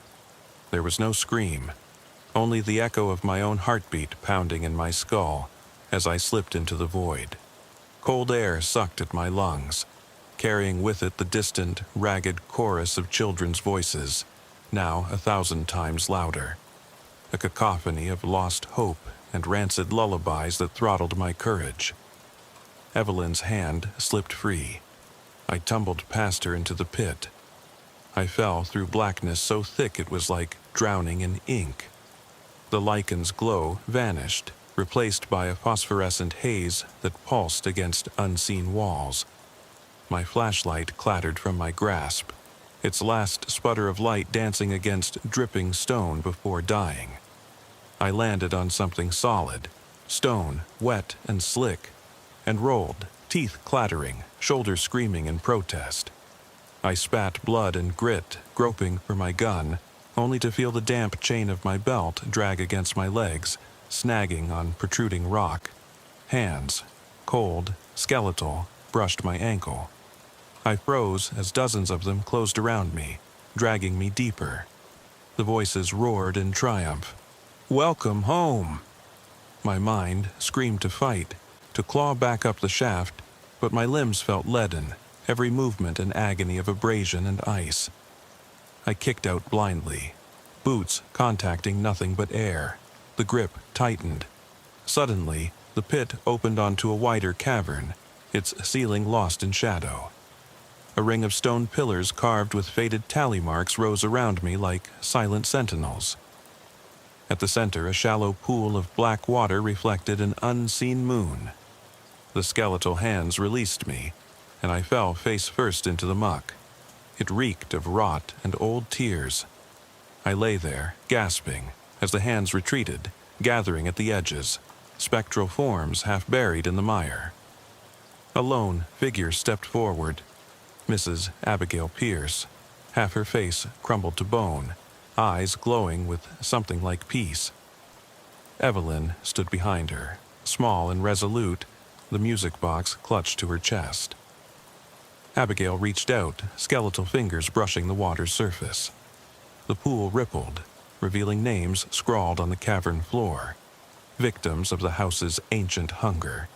Evelyn Pierce, Abigail Pierce, dozens more, and at the bottom my own name carved fresh, blood red against gray stone. Abigail's hollow grin stretched impossibly across her skull. "You finished what we couldn't," she rasped. "You joined the tally."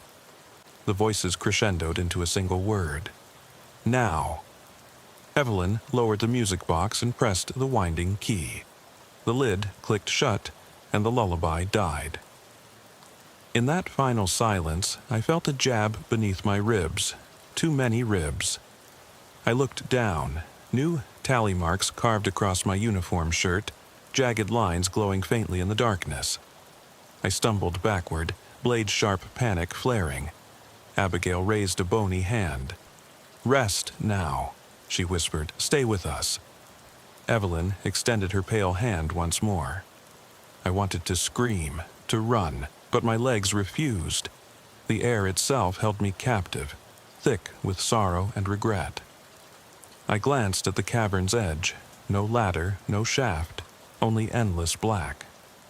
Behind me, the pillar's shadows seemed to move, closing in.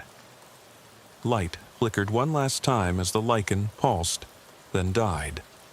My last thought was of my cruiser's headlights cutting through dust, of my family's faces I would never see again, of my own reflection vanishing in a broken mirror. Then the darkness swallowed me whole, and the void counted its final mark. I'm Deputy Cole Harrington. I've been running these lonely roads for 20 years, and I never thought I'd still be haunted by one night. It was late spring, the kind of night when the air is almost warm, but there's still that bite along the ridge where the mesquite meets the sky. I'd just cleared Wilbarger County Dispatch and was rolling south on County Road 105, heading back toward my beat outside Olney. My headlights cut a tunnel through the dark, and the CB sat silent beside me. No chatter, no call for help, just the hum of the engine and the whisper of gravel crunching under my tires. The sky was so wide it felt like being swallowed. I stopped at the crossroads by the old pump jacks, rusted steel skeletons rising like sentinels over a dusty plain. I always paused there, even when nothing was on the docket. That night I parked off to the side, killed the engine, and listened.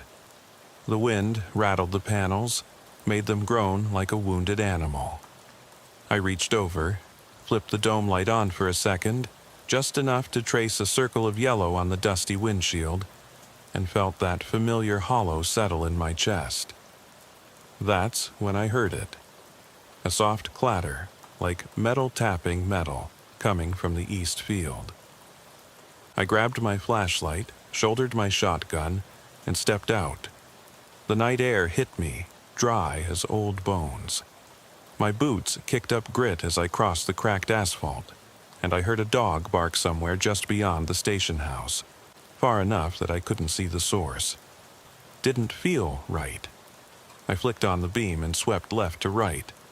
The pump jack stood silent, but the beam caught something on the ground. A single small boot, caked in red dust, leather cracked and worn. I crouched, my heart hammered. That boot belonged to no prospector I'd ever seen. It was too small, too childlike.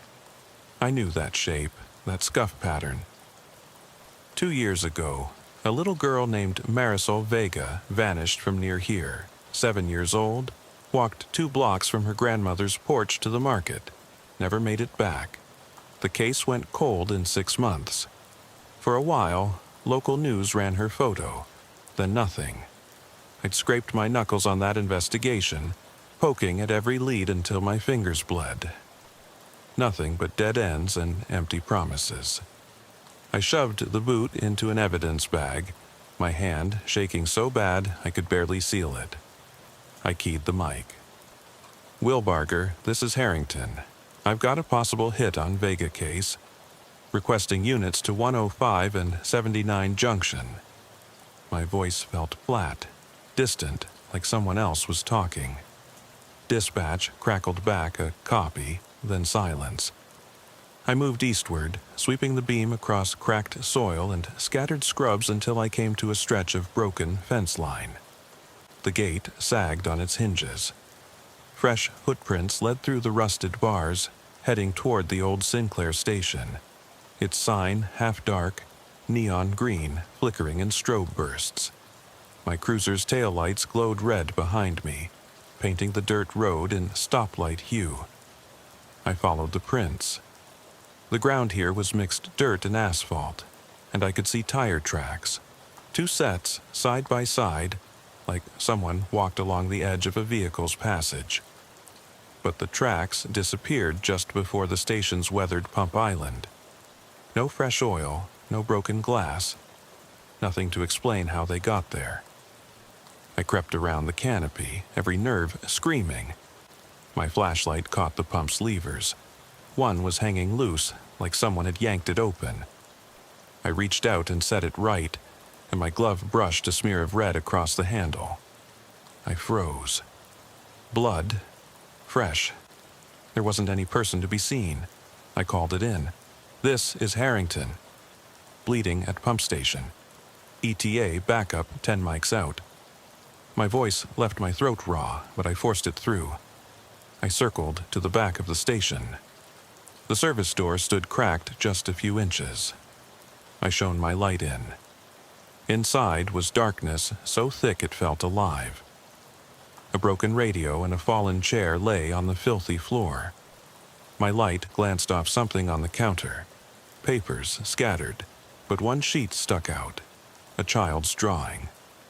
Crayon scribbles of stick figures under a big star. At the bottom, in sloppy letters, Marisol is here. My guts twisted. I kicked the door open. It slammed against the wall, and the sound echoed like a gunshot. I swept the flashlight across the room. Empty shelves, a toppled display rack, and in the far corner, a metal ladder leading to a trapdoor partially open. There was no business having a trapdoor here. The station had been closed 10 years. I radioed for Sarge and the CSI team. I didn't touch anything beyond sealing the door. I set up perimeter lights and waited. For 2 hours, I watched icy stars across the sky, but nobody came out.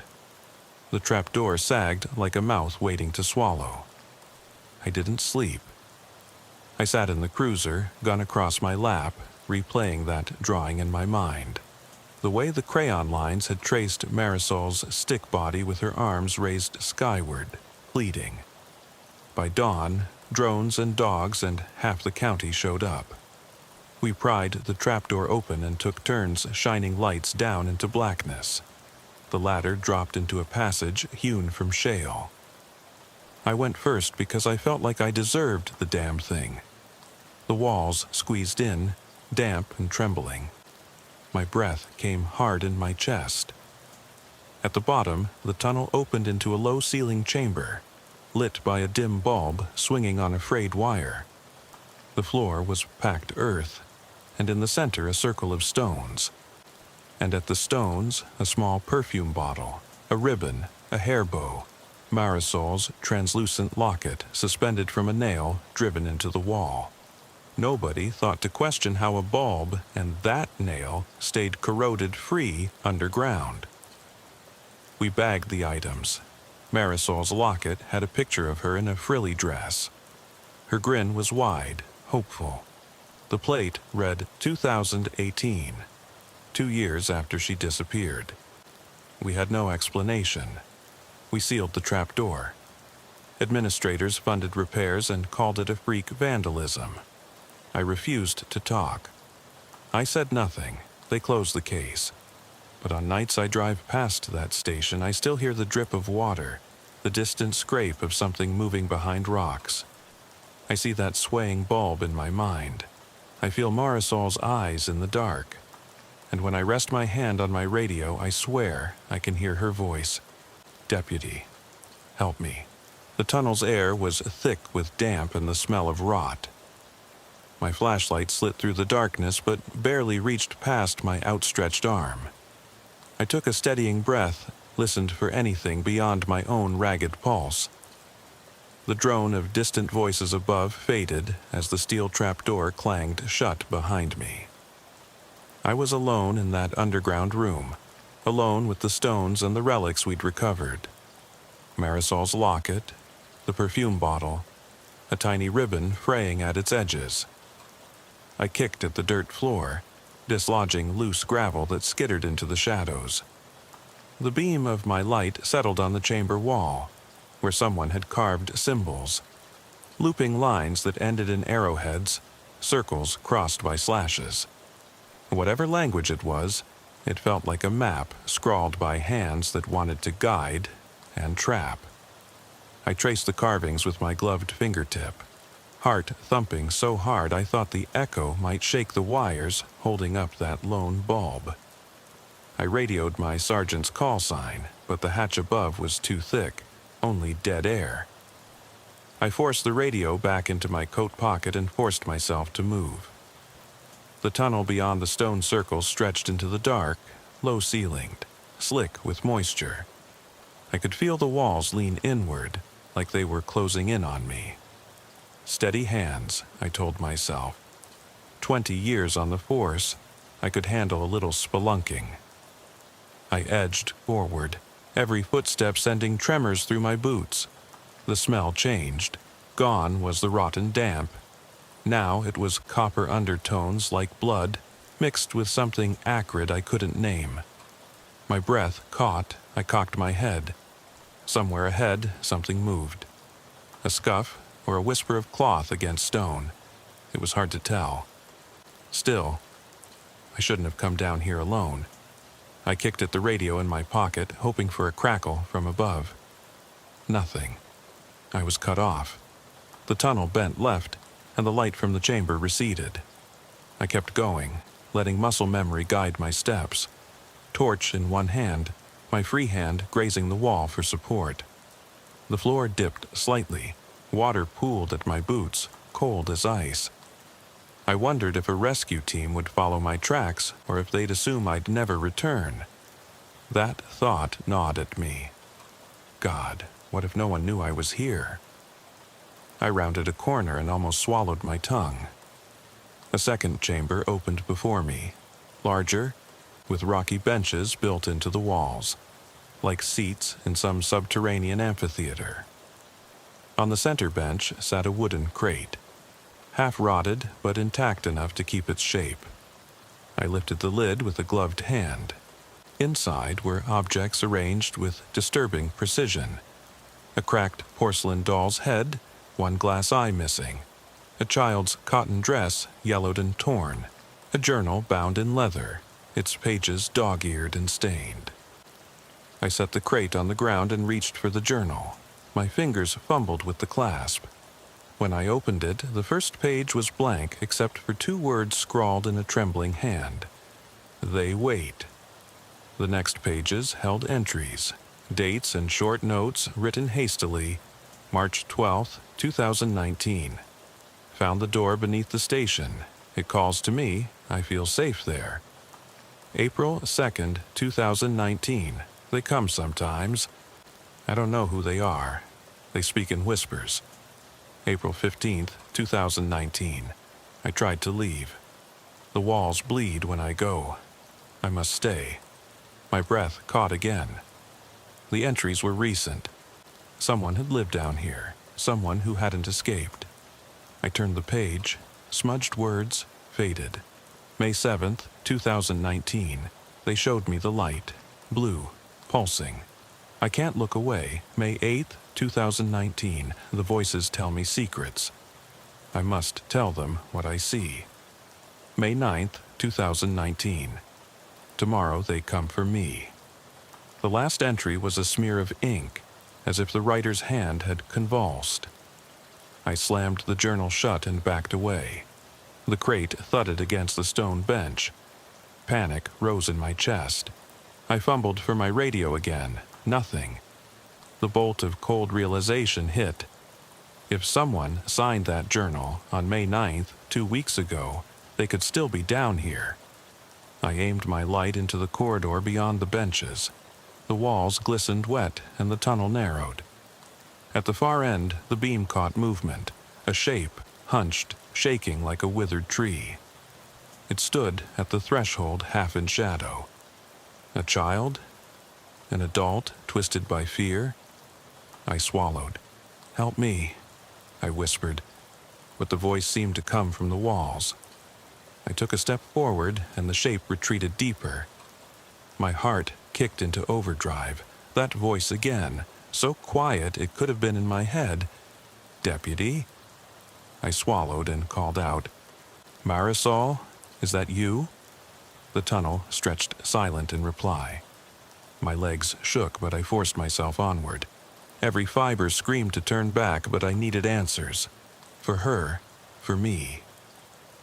The passage feinted left and then bent right, and suddenly the ground opened into a cavern as tall as a barn. Stalactites dripped from the ceiling.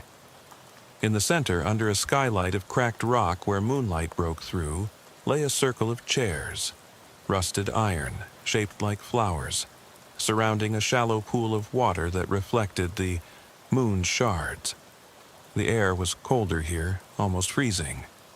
My beam scanned the seats. Names etched into the iron. Marisol, Elena, Javier, Carlos, and others. Each name was scratched in a childish scrawl, but all dated within the same spring. I knelt by the pool's edge. The water's surface looked oily, distorted.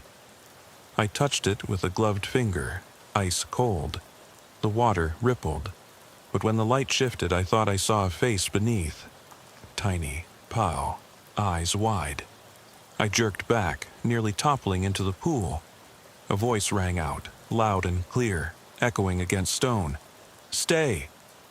I jumped to my feet, flashlight beam swinging. The walls echoed with whispers, words I couldn't understand but felt in my bones. My shotgun felt heavy in my arms.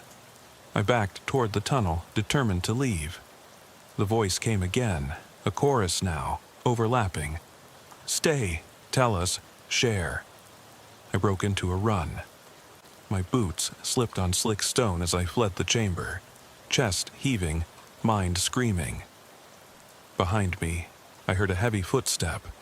Or was it water dripping from above? My light flickered. I raced down the corridor, not daring to look back, afraid of what might chase me. The tunnel narrowed again, walls scraping my shoulders. My flashlight caught a last glimpse of the stones carved with that map-like pattern. I pushed through, bursting into the amphitheater where the crate and journal lay. The chairs and the pool were gone, replaced by a simple circle of stones as before. The faint blue glow of Marisol's locket hung from the wall, pulsing once. I grabbed it and bolted up the ladder. The hatch gave way beneath my weight, and I shot out into dawn's gray light, stumbling as the trapdoor swung open above me. I gasped in lungfuls of cold morning. CSI swarmed around, light stands and cameras whirring. They shouted, but I barely heard them. I held the locket tight and crawled out, heart pounding like a war drum. They asked me questions, protocol, evidence, chain of custody. I answered in a monotone. They bagged the crate and journal, lifted the trapdoor and sealed the ladder. They called it a ruin, a curiosity, no mention of tunnels further in. No mention of children's names carved in iron. Just a cleanup. I handed Marisol's locket to the lieutenant and said, "That belongs to her family now." He nodded, eyes distant. Nobody asked how I got it back. Nobody asked why the water had a movement of its own. They chalked the journal up to vandalism, the crate to dingy relics. But as I climbed back in my cruiser, the sun rising over cracked pavement, I heard that voice again, soft over the CB. "Thank you. Stay with us." I shut the radio off and drove away, eyes on the horizon. The station sign flickered behind me, its green dinosaur blinking off and on. In my pocket, Marisol's locket pulsed once, then dimmed.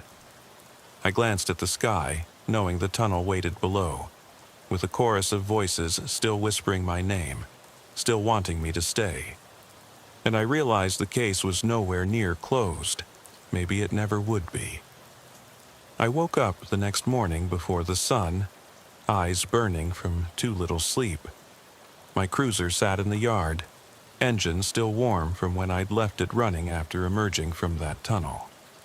I rubbed a hand across my face and tried to shake off the crawl of dread in my bones, but it stuck like tar. I snapped the locket open, studied Marisol's smile under the glass.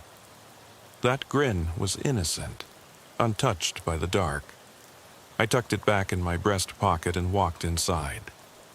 The station was quiet, only the hum of the fluorescent lights in the bullpen and the distant click of someone typing on an old desktop. I poured black coffee that tasted like bitterness and regret, then sat at my desk stacked with case files. Everything on my docket that morning felt trivial. Speeding tickets, noise complaints, a stray dog.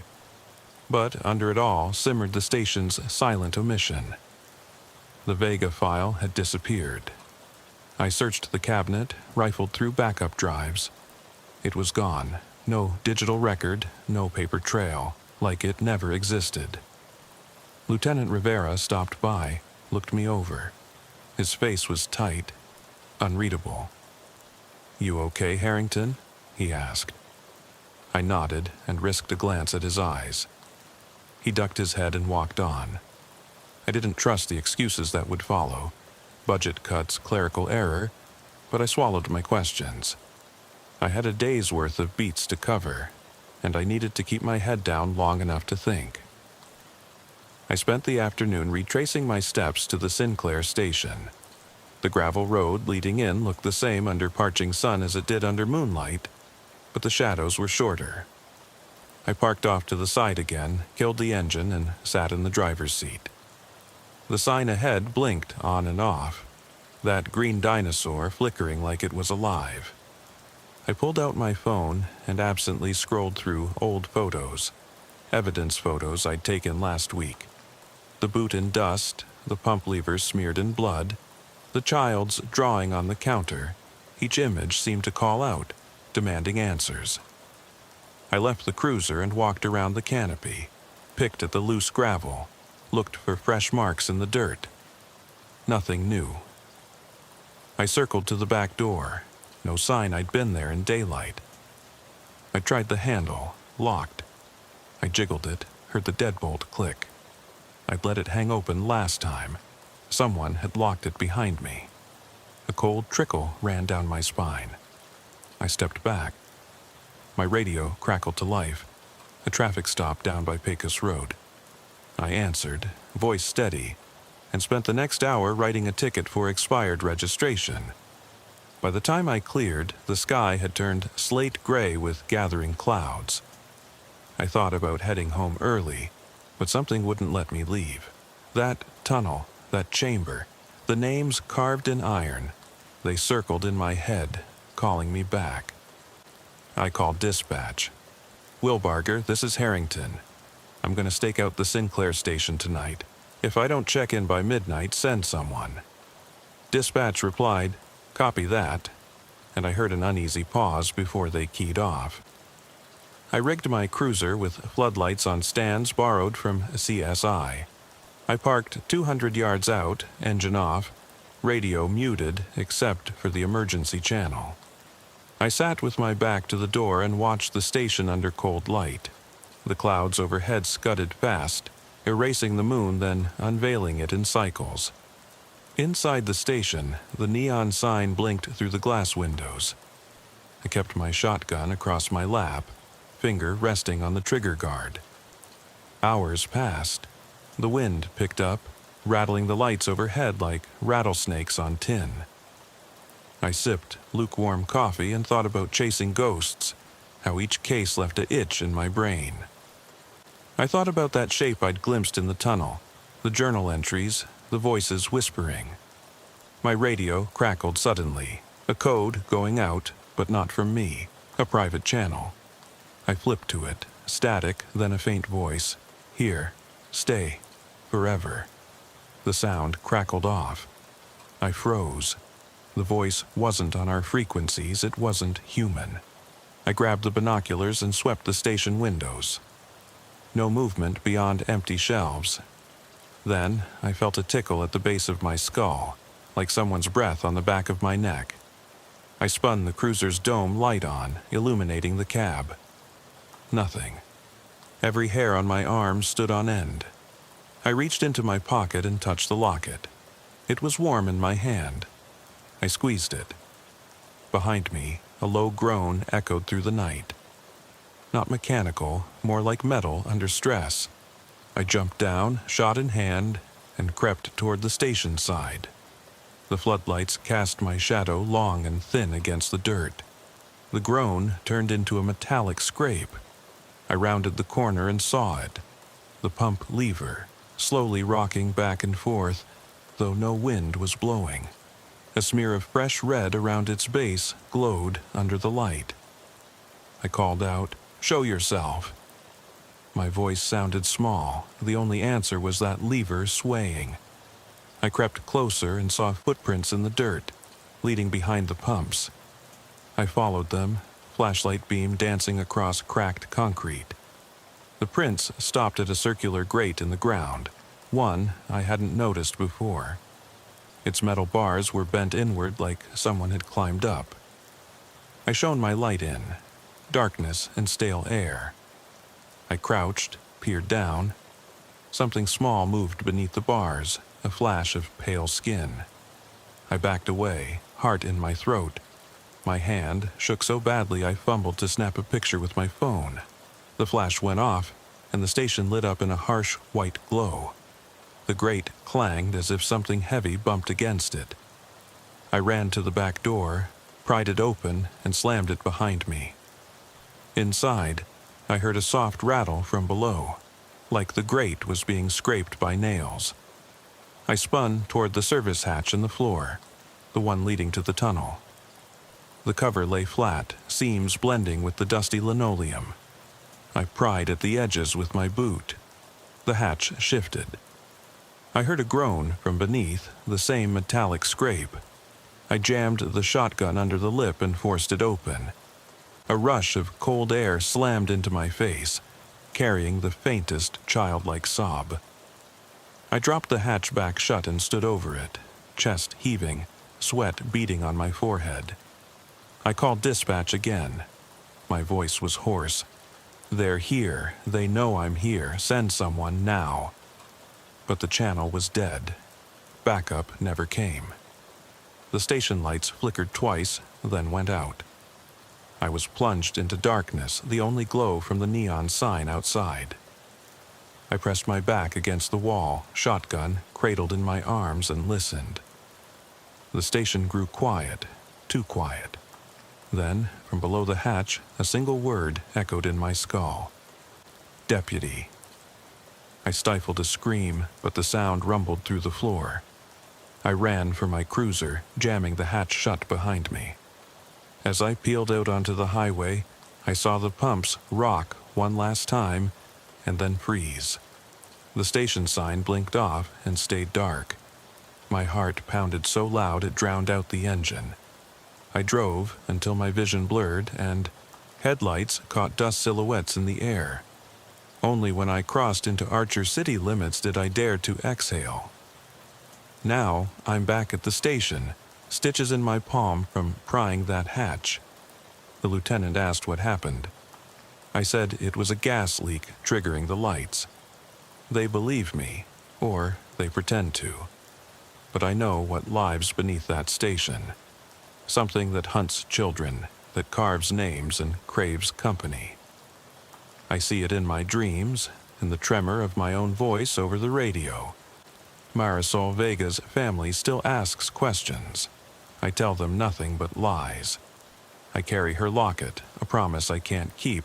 I'll bring her home. But I know that promise is empty. The voices follow me now, whispering from vent shafts and moonlit skies. They ask me to come back, to share their light and their secrets. Tomorrow night I'll drive out again. I'll park at the pumps and wait. My shotgun will be loaded, my boots tied tight. I'll lean on the canopy and remember Marisol's face, and I'll whisper back, "I'm here." I didn't sleep again that night. By 8 p.m., the station's hallways were emptying out for shift change. I pretended to file paperwork, but my eyes flicked to the clock every few minutes. When 10 p.m. rolled around, I signed out into my log and slipped out the back door without telling anyone. My cruiser idled under the canopy lights of Sinclair Station. Floodlights still trained on the pumps from my earlier stakeout. I killed the engine and stepped into the circle of pale light, shotgun in one hand, Marisol's locket in the other. The air was thick with anticipation, as though the night itself was holding its breath. My boots crunched on gravel littered with broken glass. I thought I heard faint scratching from inside the station. A soft scrape like fingernails on tile, so I pressed my ear to the service door. The scrape stopped. Silence. Then, from somewhere beneath the pump island, a slow, rhythmic tapping. Drip, drip, drip. It echoed in the hush. I holstered the shotgun, knelt, and shone my flashlight under the pumps. There, in the narrow space between rusted supports, water collected in a dent, but it wasn't clear. It shimmered with a weird, oily sheen. I reached in and scooped a bit into my palm. It felt slick, like motor oil, but smelled sweet, like clover, honey gone bad. I dropped it to the gravel. It pooled and ran down into a crack. The tapping paused, as though whatever was making it sucked in its breath. My hair stood on end. I snapped a photo with my phone, then pried the grate loose with my boot. The metal slid, revealing a yawning darkness beneath. Without thinking, I dropped the locket into the hole. It vanished with the echo of a distant sob. The moment the locket disappeared, a cacophony rose from below. Whispers and half-remembered voices, speaking words I could almost recognize. One voice cut through clearly, high-pitched, "Don't leave us." The voices overlapped, entreating, pleading, demanding company. My blood froze. Something in my gut tightened. I tried to slam the grate shut, but it wouldn't budge. Instead, the grate shook, as if something below was pulling at it. I yanked free, stumbled back, and fired around into the canopy. The shot rang like thunder through the empty plane. The station's lights flickered violently, then died, leaving only the green glow of the dinosaur sign. Dust motes drifted in the beam of my flashlight. The whispering stopped. I stood alone in the dark, heart pounding, every nerve screaming. I ran for the door, locked it behind me, and circled to the driver's side. My phone buzzed. 3 missed calls from dispatch and a text from Sarge. "Where the hell are you?" I ignored it, jammed the door open, and jumped in. I pulled out onto the highway, tires kicking gravel, leaving the station to its silence and secrets. I didn't go home. Instead, I headed north toward Archer City, intent on digging into the county archives. The locket was gone, but I still had the journal photos and evidence bag with Marisol's boot. I parked outside the courthouse just after midnight and slipped in through the side door left ajar for cleaning crews. The archives room smelled of mildew and old paper. I found the Vega file cabinet, except the drawer labeled Vega Marisol was empty, like her case never existed. Frustration boiled in me. I yanked open every drawer, turning over manila folders.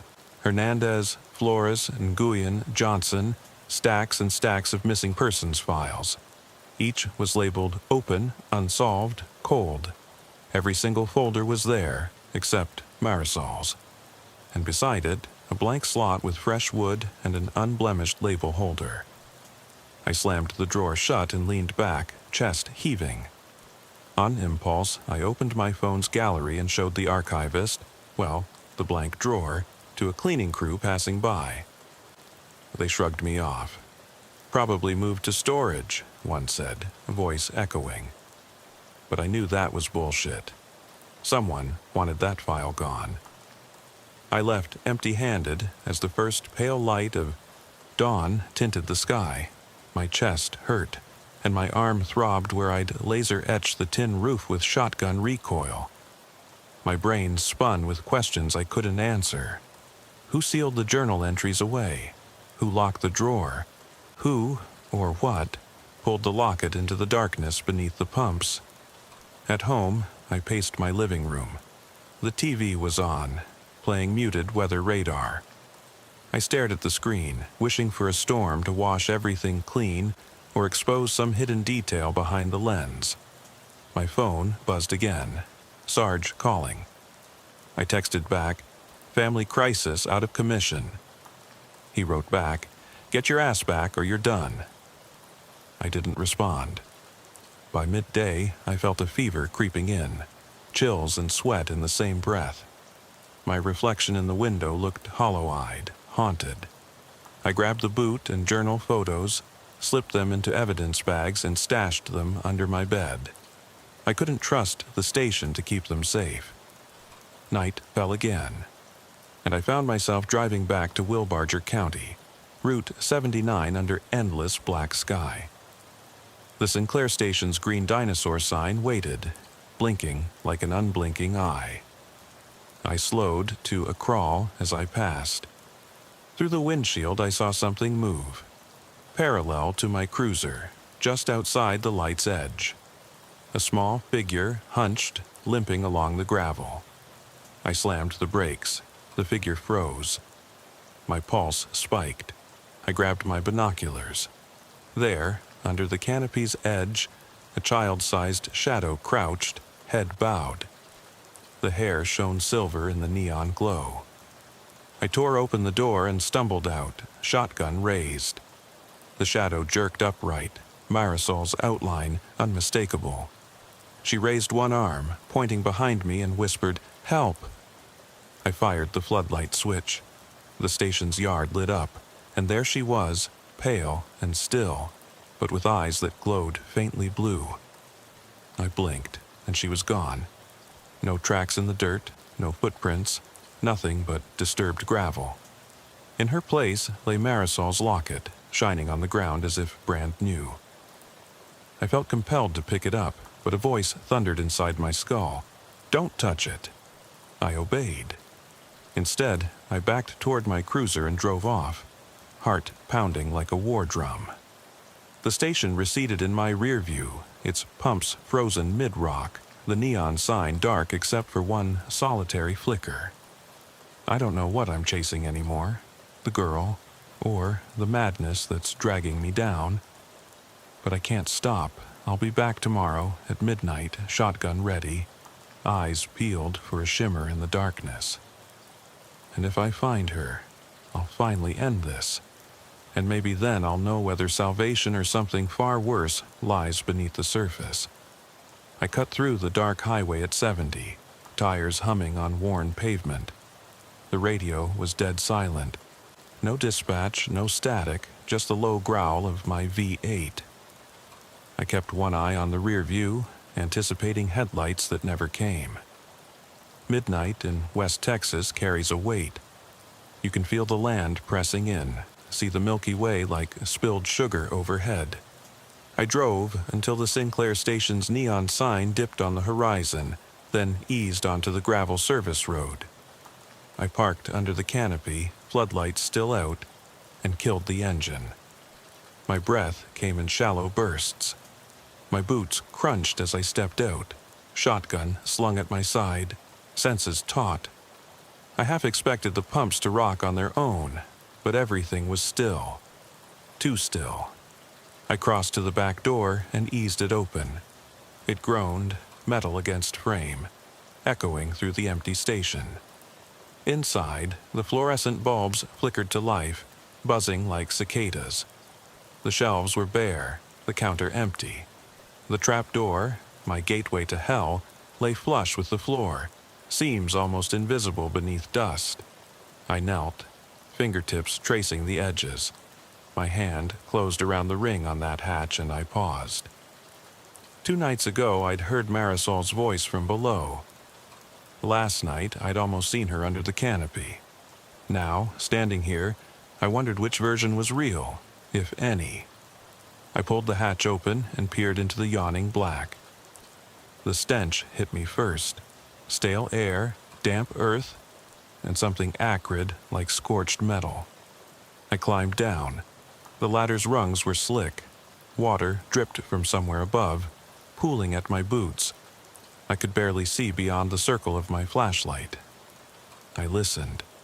No whispers this time, only the drip. Drip, drip. I moved forward, chamber lights scanning walls carved with symbols I'd long ago memorized. Arrows, circles, slashes.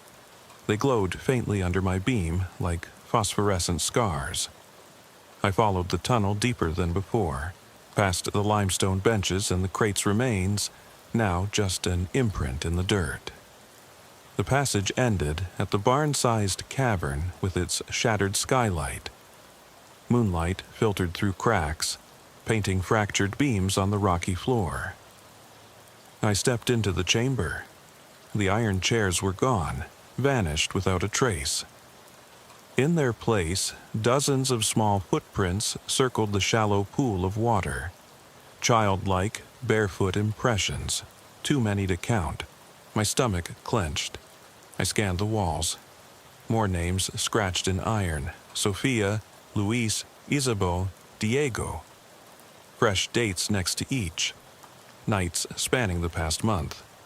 Mothers and fathers must have reported new missing children cases.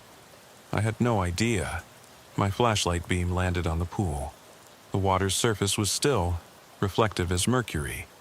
It trembled slightly, sending ripples through the moonlight. I knelt and peered in. At first, I saw only my face, haggard, sweaty, haunted. Then the water darkened. I saw her. Marisol's pale face broke the surface, eyes wide with terror, mouth opening as if to cry out. The reflection split, revealing dozens of faces beneath hers, each smaller, twisted, some familiar from missing person posters. Their eyes were empty pits, their mouths stretched in silent screams. I stumbled back. A voice echoed, soft yet commanding. "Welcome home, deputy." It sounded like my own voice twisted. My legs froze.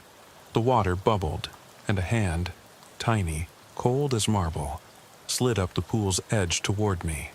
I heard distant laughter, childish and hollow, echoing off the cavern walls. I aimed the shotgun at the reflection. My heart hammered. I squeezed the trigger. The report deafened me and the beam of my flashlight snapped off. I staggered back, hoping the cavern would collapse the moment my ears cleared, hoping the voices would vanish. Instead, darkness pressed in, and the laughter rose to a crescendo.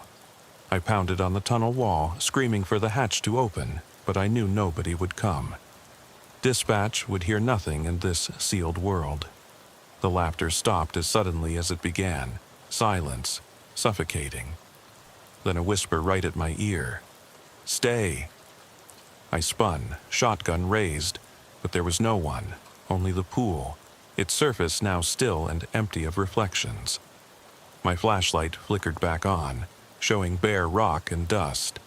The water had vanished. The footprints around the pool were gone, erased as if they never existed.